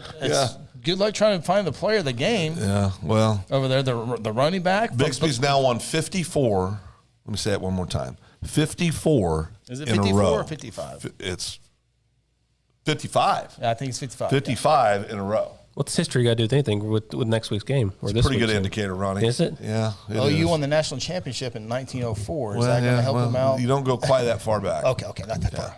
You guys are a softball school. I need to get the rules. 54. Softball school, so no expectation. No, in Norman North, Jake struggled last week, guys. They've struggled last several weeks. Yeah. Now, I think they're still missing some players. Right? I don't think so. Well, if they did, I don't think they have all of them back. Well, and when you come back, you're not in week 4 or 5 shape. You got to build up. Yeah. Well, I almost put them to 4 and moved Mustang to 3, but I'm a West Side. Why am I West Side? That'd be more controversial than me putting Guthrie. side. That'd been more controversial than me putting Guthrie at 4 if you would have done that. Oh, absolutely. No, I agree with that. Okay. No, I agree with Mustang beat Owasso. that. Beat UConn. Harbor, Arkansas at the time. Southmore lost to Deer Creek. Yeah, Ronnie's number 1 in 6A2. Who's that? Deer Creek? Yeah. We'll find out about Mustang with on the horizon. They got Santa Fe this week, but on the horizon, Owasso and Union. So we'll get a good idea of where they stand. So I think Union's got a lot of weapons. Not that Bixby doesn't, but I think and we won't know until the state championship game if it all plays out that way. Yep. No, that's right. But man, I'm just telling you, you win 55 games in a row. They've been beating Union and Jenks the last several years because they played in non-district, obviously, when Bixby was 6A2. This first year in 6A1. This isn't a fluke, guys. I mean, this is not a fluke. You're predicted state champions in 6A1. That's correct. Bixby. It's still on the table, too. Jinx gets healthy. My pick might look really good. It might, or it might look really bad. That's right. They could lose in the semifinals. You did pick Jinx, didn't you? Oh, yeah. I did pick Jinx. Oh, yeah. Yeah, but who's got the best quarterback in 6A1? I'd go Shaker. I'd go Shaker. Well, yeah. Yeah, you're right. Yeah. Right. For the contenders. Yeah, for the contenders. Yeah. Well, 6A1, it might be all of them. Edmond Memorial. You beat Santa Fe. You beat North. You go get beat by Norman. No, you don't get beat by Norman. Come on, Tanner Roof. Come on, Tanner. Man, God, it was like, it'd be 3 wins. And Norman gets their first win of the season. Yeah. All right, those are the rankings. And here, the segment that everybody's waiting for after this timeout. Results. We'll take a look at last week's results and take a look at this week's top 10 games, our predictions. And I'm going 10-0 this week. We say that every week, and it was kind of. I mean it this time. Actually, all 3 were kind of ugly. So, but we'll see how the overall standings are and all that good stuff. Final timeout here on the High School Huddle, presented by Generations Church. At Generations Church, we exist to love God, love people, and serve both well. We're a multi-generational, multicultural church that believes in being a light to our city and our region. At Generations, we don't believe that church can be put in a box. We're a church that accepts all people from all walks of life, young, old, rich, and poor, and you will feel welcome at Generations. Join us at 10 a.m. every Sunday at 2524 West Noble in Guthrie, America. You can also join us at generationsguthrie.online.church. Hey, you in the third row. Yes, you. When was your last dental checkup? Dr. Lewis Turney and his staff provide dental care in a fun, relaxing environment. Still not convinced? Prefer to sleep through your appointment? No problem. We can do that too. Our staff can ensure you have a relaxing experience no matter what. Got kids? Hey, so do we. Come see what all the moms are talking about. Our kid-friendly staff loves to provide care to even the tiniest of teeth. Give us a call today. We've got the whole family covered. Give Dr. Lewis Turney a call at 282-7600. 888-848-9200. Today I'm sharing Golden Chick with the world. Are you ready to taste Golden Chick for the first time? 100% tenderloin, that's where the golden tenders come from. Marinated for 24 hours. It is amazing. And we also got the rolls, made fresh. It feels like they were just baked. You know why it feels that way? They were. Every time I go, I like to get extra rolls, so I love it. We are being kind of photobombed right now by the one and only Clucky. Have you met Clucky the chicken? Don't get too starstruck. He's just a regular guy. One taste, and you're golden. He's on Tender. That's like a chicken dating app. Sometimes you need immediate care and can't get in to see your doctor during regular hours. With Mercy Convenient Care in Guthrie, you can walk in without an appointment and get the medical attention you need at a lower cost and with shorter waiting time than your local emergency room. The Mercy Convenient Care is located at 2919 South Division. For any concerns, call 405-282-6301. Services are provided by Mercy Hospital, Logan County. Choose Guthrie. Choose Mercy. Aspen Roofing is a family-owned roofing company with more than 20 years of experience and achievements across Oklahoma. Aspen Roofing takes pride in the personal service we provide on each job, and we strive to maintain the highest level of quality while offering our customers a reasonable price. It is our commitment to help you understand the process of getting a new roof from start to finish. Call Robbie Hudson for a free roofing estimate at 405-562-0026. Exxon was founded by two combat-proven veterans to help businesses grow from mediocre to exceptional. We know from experience that your culture and trust throughout the organization drive superior performance. Most business owners focus on the urgent rather than the important. They are just struggling to survive. The team at Exxon helps owners identify challenges, build solutions, and focus on growth. Do you trust your team? Does your team trust you? If not, we can help. We are Exxon.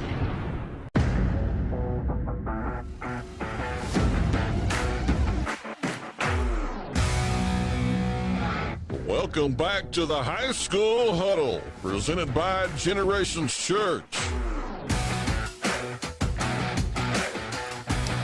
Final segment here on the High School Huddle, presented by Generations Church. Thanks for watching us live or on the replay. Guthrie News page, Facebook, or streaming live on Second Banana Media on YouTube. Go to YouTube, subscribe, and like, and we'll have a different variety of videos throughout the season on there. So please follow us, High School Huddle, also on Twitter. HUDL on Twitter is how you spell the last part. Ran out of characters. High School Huddle, long name. Yep. Ronnie Phillips, Phil Nichols, Chris Evans with you. It is the final segment in which we always take a look at the top 10 games of the week. And guys, there's some games that we will not be picking that is a fantastic game, including the one that we will be calling with Guthrie and Bishop McGuinness. The High School Huddle rankings has it at number 2 McGuinness, number 5 Guthrie. Yeah, and I tell you, that's going to be a great football game. It always is, right? And at the Rock, thing like last year, it's going to be real good. Last year was one for the ages. I mean, it was one of those games. It really is an instant classic. Yeah. I mean, just had everything you'd want in a football game. Guthrie came out on top in overtime, and the big stop. Landon Herzl coming around the end, stopping Michael Taffy. Yeah, great job. But that's going to be a ball game that a lot of people in the state of Oklahoma are going to be paying attention to. And you talk about ramifications setting up playoffs in 5A. Yeah. I mean, 5A2 still, I think, top to bottom, the best district in 5A football. I think 5A3's, making an argument for that with the powerhouses. Yeah, depending on how this game goes this week with McAllister-Quita. Right. But it's 2 and 3, right? I mean, those are the best districts. But that hasn't been a discussion. It has. Yeah. It's been 2 for years. Yeah. I mean, but you get Coweta and McAllister and Del City. That's strong. Yeah, that's strong. I'm talking myself out of what I just said when I say it. But McAllister, probably Del City, Coweta, anybody. Yeah, someone's going on the road. Yeah. 5A4, I mean, they're going to win anyway. Yeah, but they're going on the road. Really good football team's going on the road. Yeah, but we've said that for years on 5A2. Yeah. But just stay on topic here. Guthrie versus McAllister, number 2 versus number 4 McGuinness in my polls. It's going to be great. Again, that Guthrie defense last week, again, very, very impressive. They've been impressive really all year long. Struggle a bit week 0, but again, a lot of teams do struggle week 0, just get things going. But again, excited to see that Guthrie defense against Michael Taffy again, and again the quarterback from McGuinness is just a stud. He can straight River Warren can straight spin the ball. So Very interesting game. Going to be very good, I think. McGinnis hasn't allowed more than 17 points in any game that they played. Guthrie's defense only allowing 10 per game. Yeah. So it would be big time. Guthrie, McGinnis, Carver looks like 1, 2, 3 in 5A2. So much like 5A3, a good 5A2 program. Yeah. Whether it be Guthrie hosted last year, but you have a quality team that's going to be on the road. So McGinnis also got a transfer in too as well, right? Westmore. Westmore transfer. One of the leading tacklers in 6A last year. So I mean that obviously is going to help. That's why their defense is a lot better than it was last Taffy year. When Taffy comes out, he comes in and runs. So I mean, when Taffy gets a breather, you're bringing in the Bird kids. So so it's definitely the best team that Guthrie will face so far. It's the best team McGinnis will play so far. So that'd be you can watch that game on Guthrie News page YouTube. See if you want to watch that. A lot of people have been watching a lot of Guthrie, and we appreciate that. We'll have the call, so no pick this week from us. Other games, Bixby is at Enid. Yep. Is this the he's got Enid sometime. Is it? No. Enid's playing really well. Enid's playing really well. Bixby wins 65-7, but they're you're really right. well. 54 wins. They're looking for 55. Okay. They're looking for 55. They'll get that here in a few days. All right.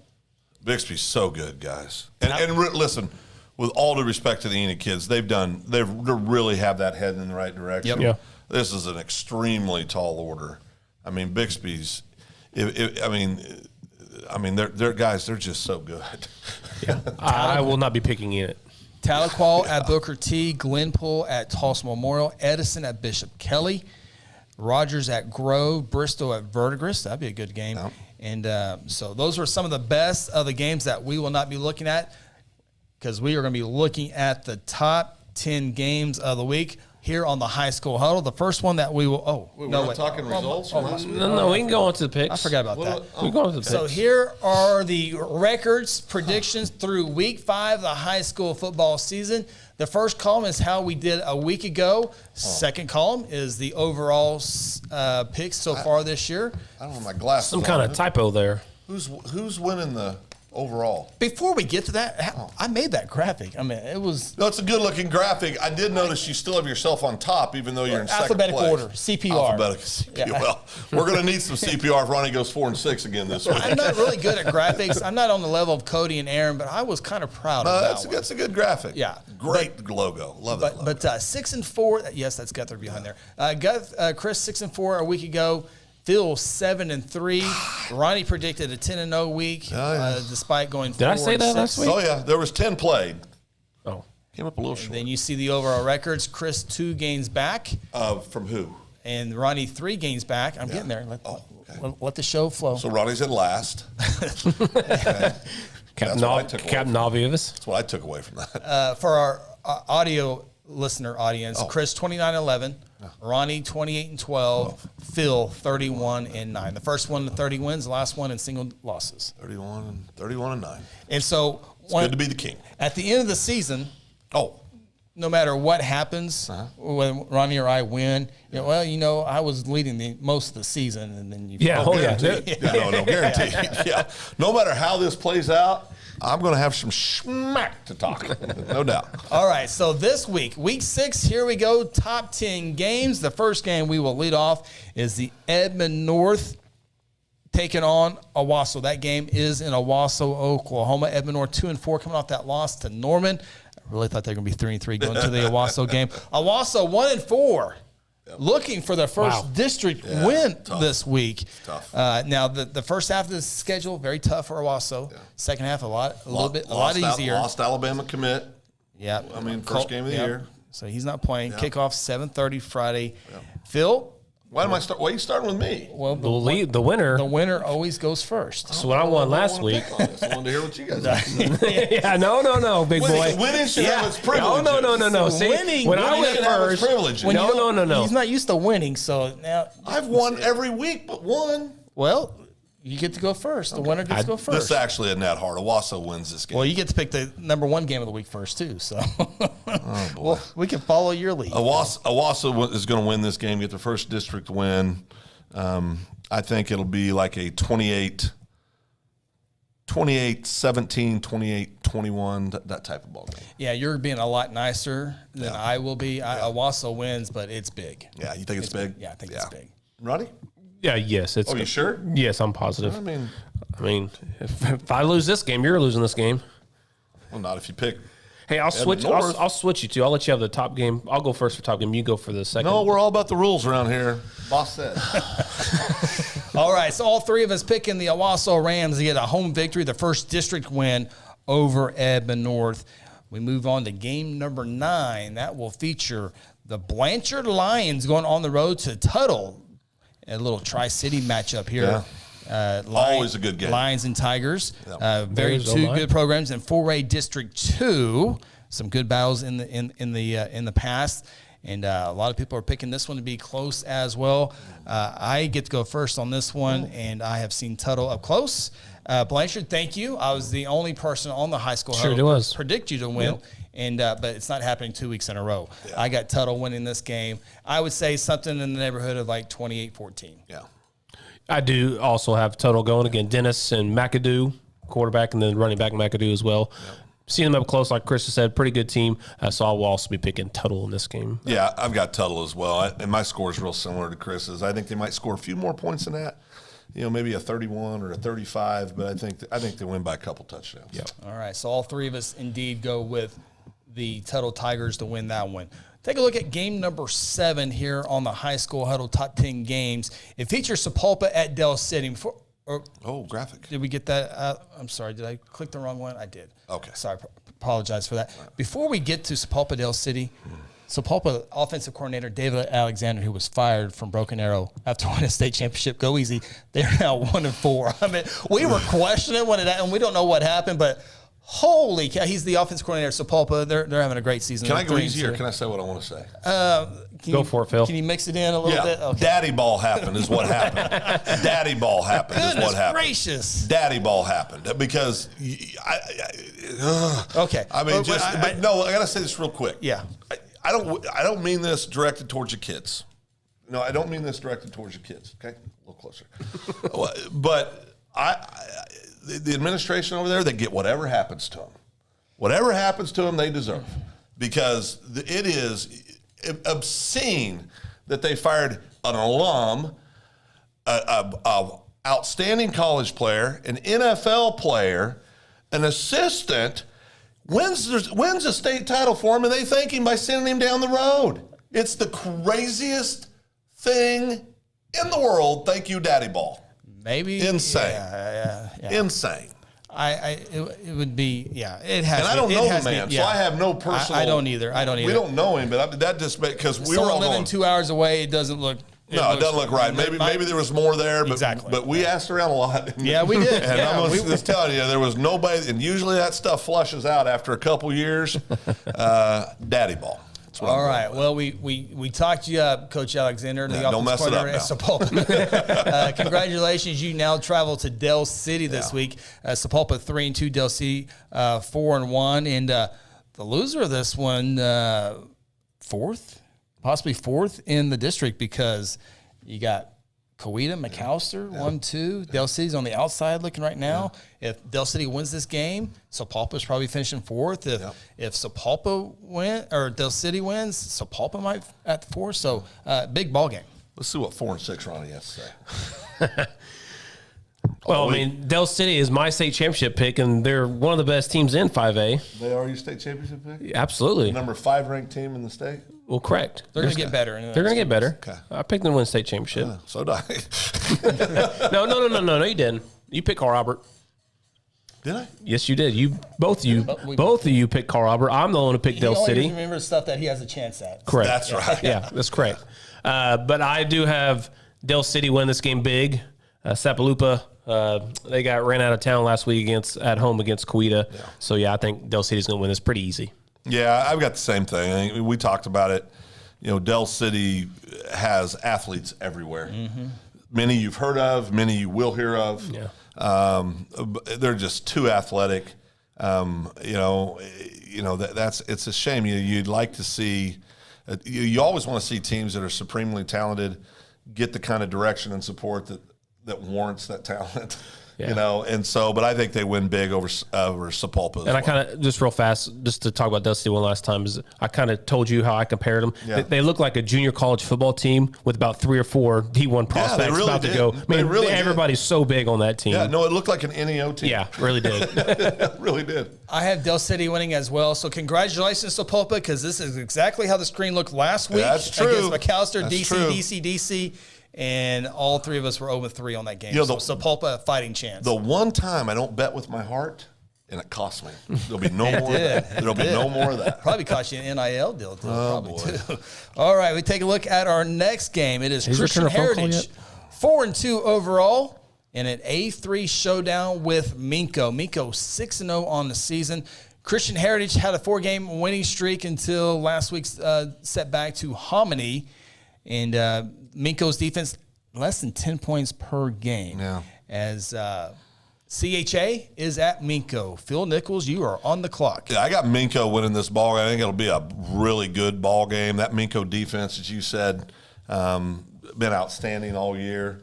I think Minko wins in a not a high scoring game at all. I think it'd be Minko 21, Christian Heritage Academy like 14. Oh, so above the average. Yeah, I mean, I think it's no, because Christian Heritage is a good football program. I mean, they're going to compete, and so, but I think it'll be. I think Minko's is going to be the winner. They only got 13 points against Hominy last week.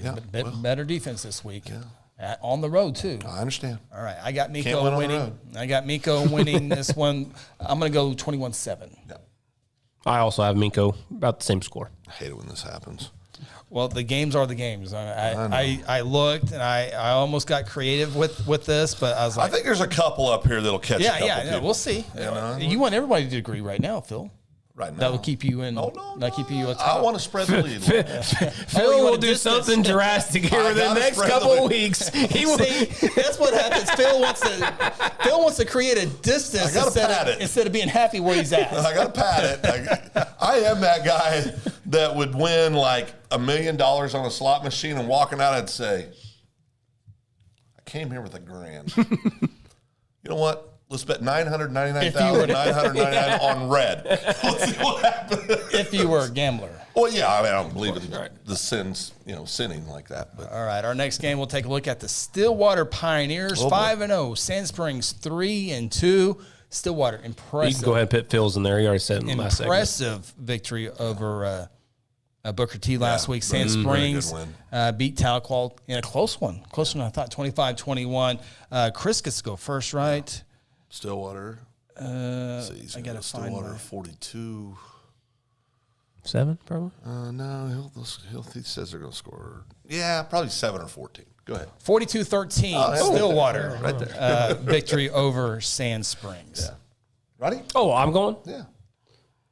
Oh, Stillwater. Yeah, big. Yeah, Stillwater big. I love my Sandites. I do love them. Yep. Got a lot of friends over there. Got clients over there. Luckily, none of them have kids play football. But yeah, I definitely – I mean, I have Stillwater number 1 in 6A2. If I could make my prediction, I think like Ronnie, I would change my prediction for the state title game right now. Of course, you'd go Deer Creek. But I would go Stillwater to win the state title in 6A2. I had Stillwater early winning it as well. So, yeah. All right. So far, no disagreement. Yeah, so they're coming, though. Phil, you have a 2-game lead right now, and you're looking good. Yeah, we might have one right here. Here we go, Phil. All right, we move to game. We're now the top 5 games of the high school huddle schedule. And number 5, Westmore, 2-3 on the road at Broken Arrow, 1-4 on the year. Broken Arrow coming off a 57-50 road loss in overtime to Norman North, which Phil predicted correctly on a Thursday night game. That's right. He only said it 67,000 times since then. Did my homework. Both teams lost last week despite the fourth quarter rallies. Somebody's going to lose again this week. Ronnie, you are on the clock. Phil, you want to go first? No, go right ahead. Broken Arrow, Westmore. Westmore played good last week, right? Was that Jinx? Was that the Jinx game? That's right. Played Jinx really tough. That's right. Long trip over there. Long trip. Very long trip. Broken Arrow was just getting thrashed by Norman North last week until they made a comeback and almost won that in overtime. Thankfully, they went for it on 4th down last week. They're in overtime. Well, it's 4 down territory. But a lot of people would want a 3-point lead going in the second overtime. There's only a 4-point difference going in this.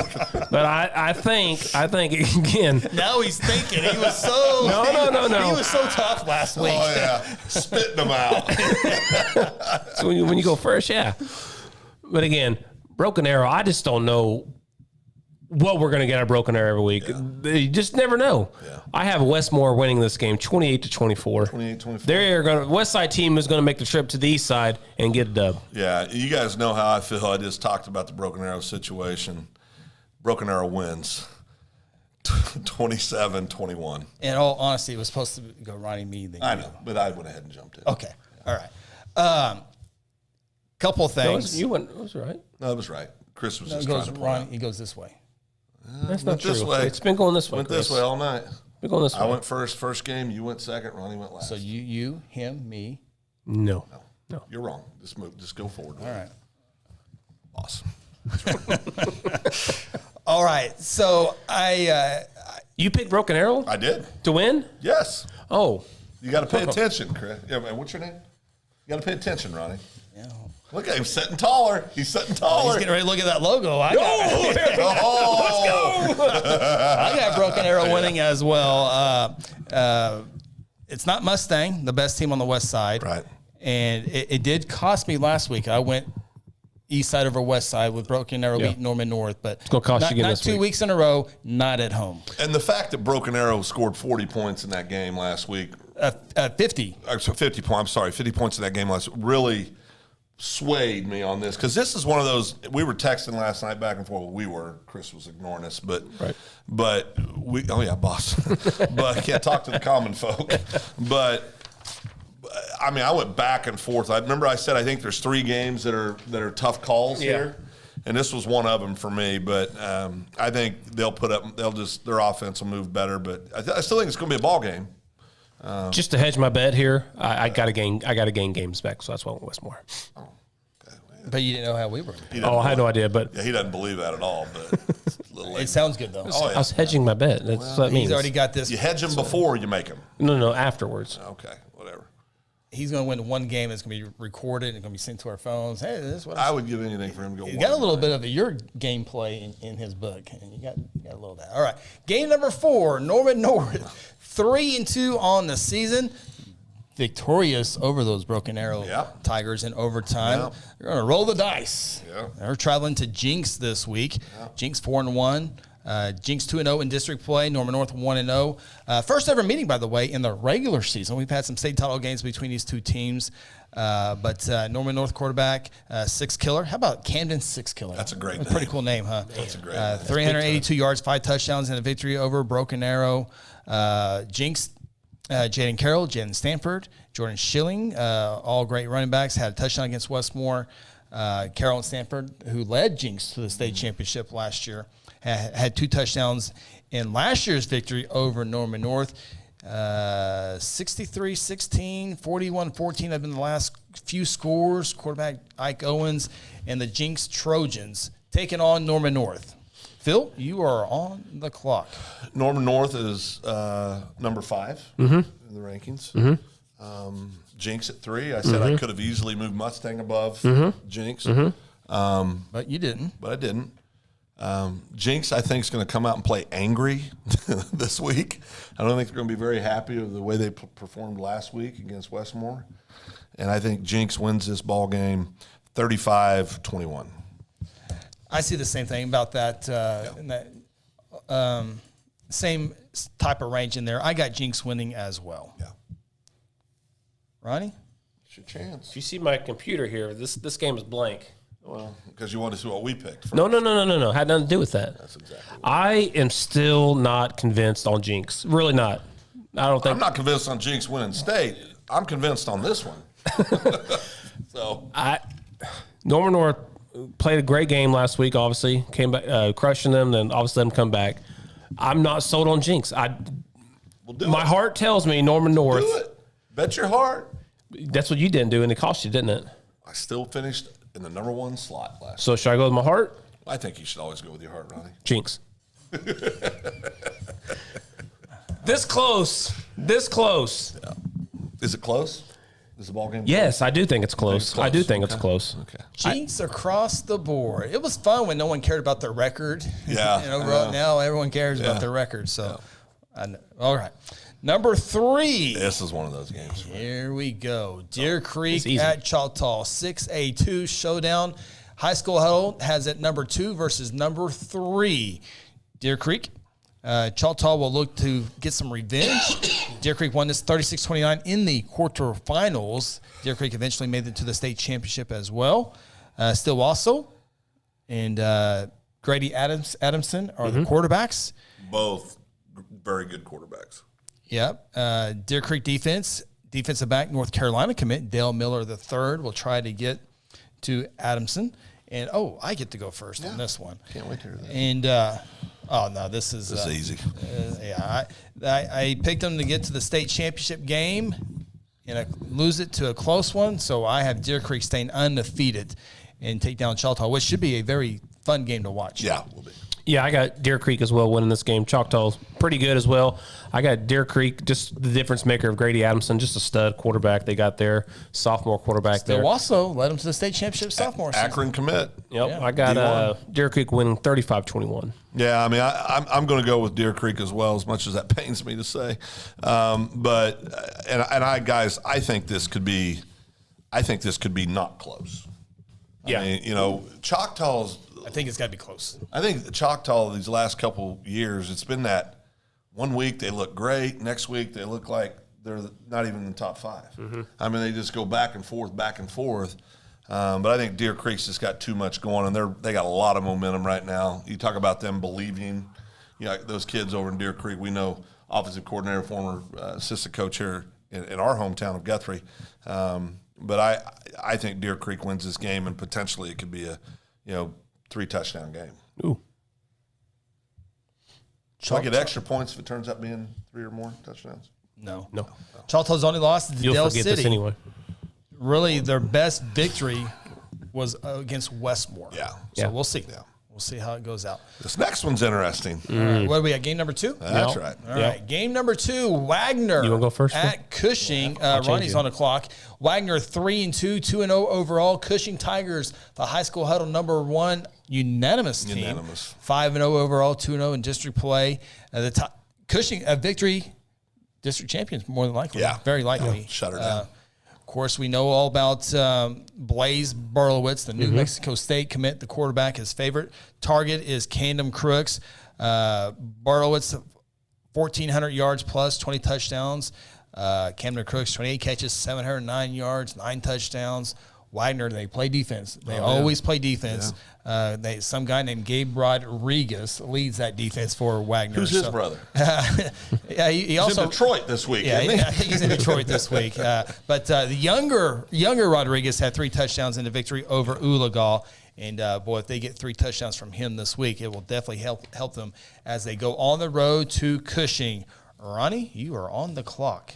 If you see my screen here, this one is blank too. Here we go.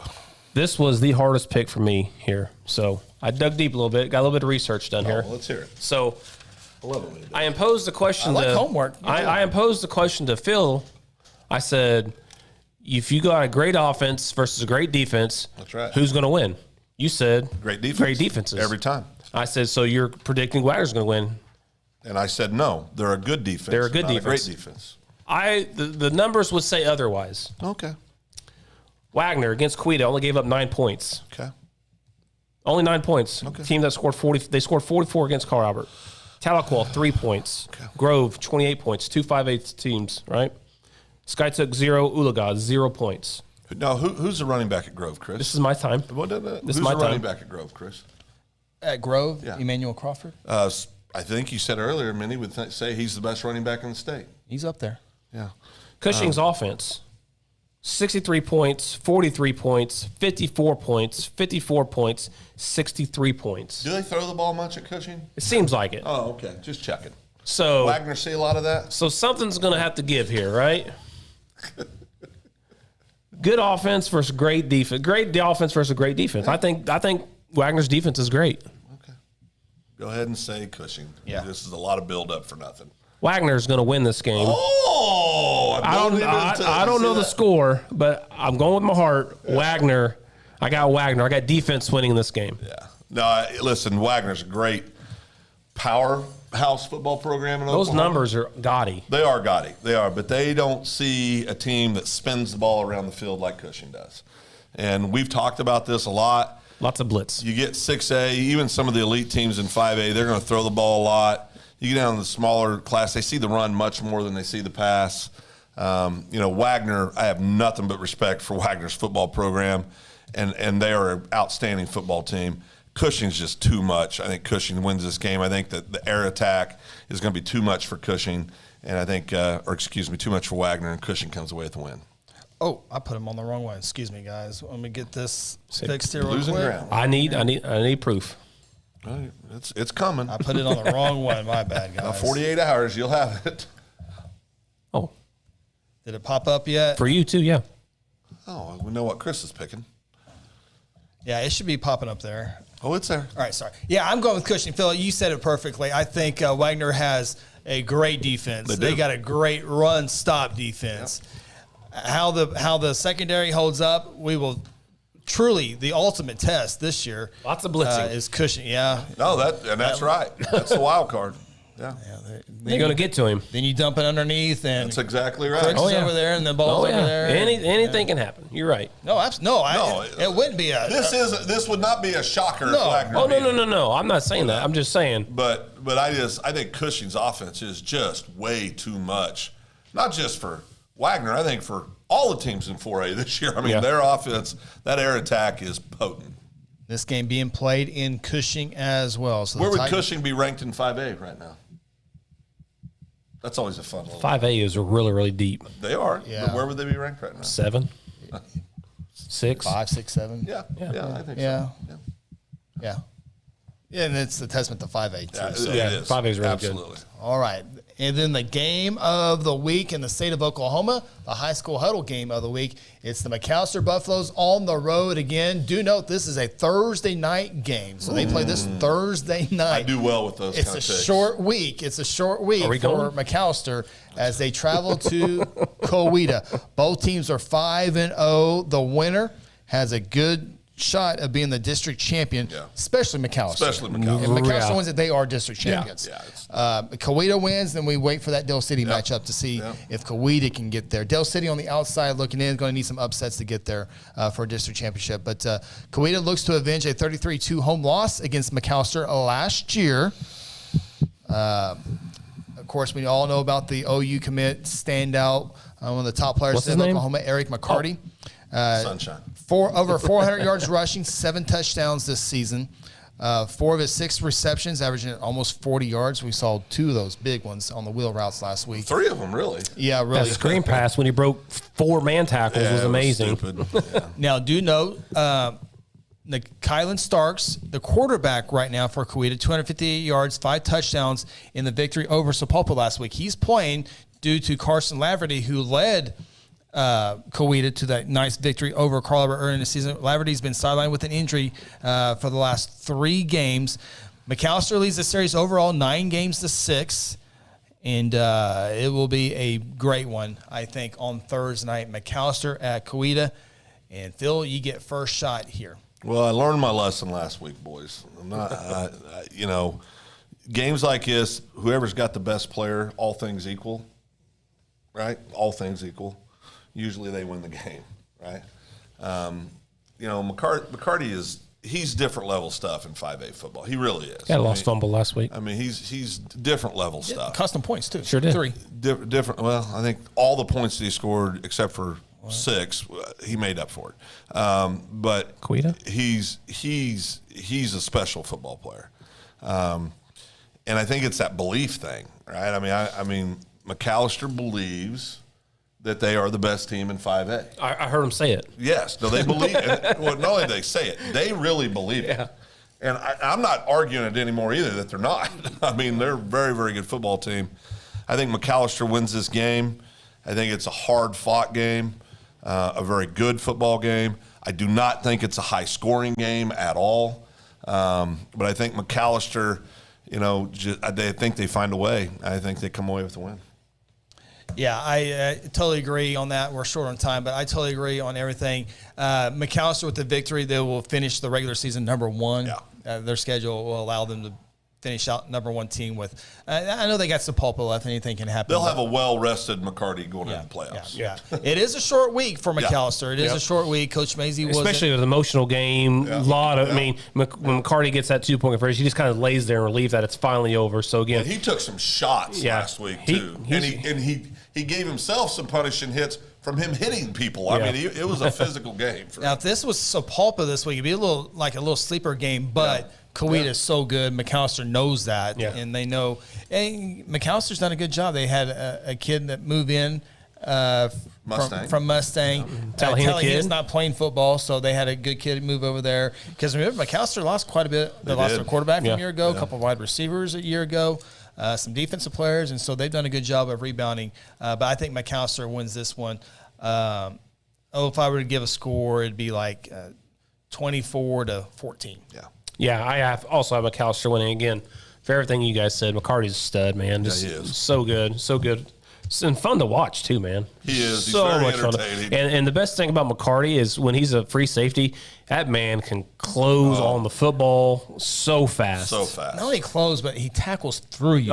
He will run through you. When you watch OU, they frisk him and send him on to the next guy. He gets them, man. He is not scared. And to be quite frank. And his position allows him to do that. Yes. Right. And to be quite frank, because he'll be a safety at OU. Yeah. That's why I think he'll get an opportunity to play early at OU, and I think he will play early because he's going to bring. There's just some kids that have that it thing, and I'm not saying he's the greatest athlete I've ever seen play in 5A football because he's not. Right. He's an outstanding athlete. He's an outstanding high school football player, but he has it. He makes people around him better. Yeah. He really does, and I think it's because of his effort. One of the favorite things I saw all year with this McCarty kid, and I know Chris thinks I have a crush on him, maybe a little bit, but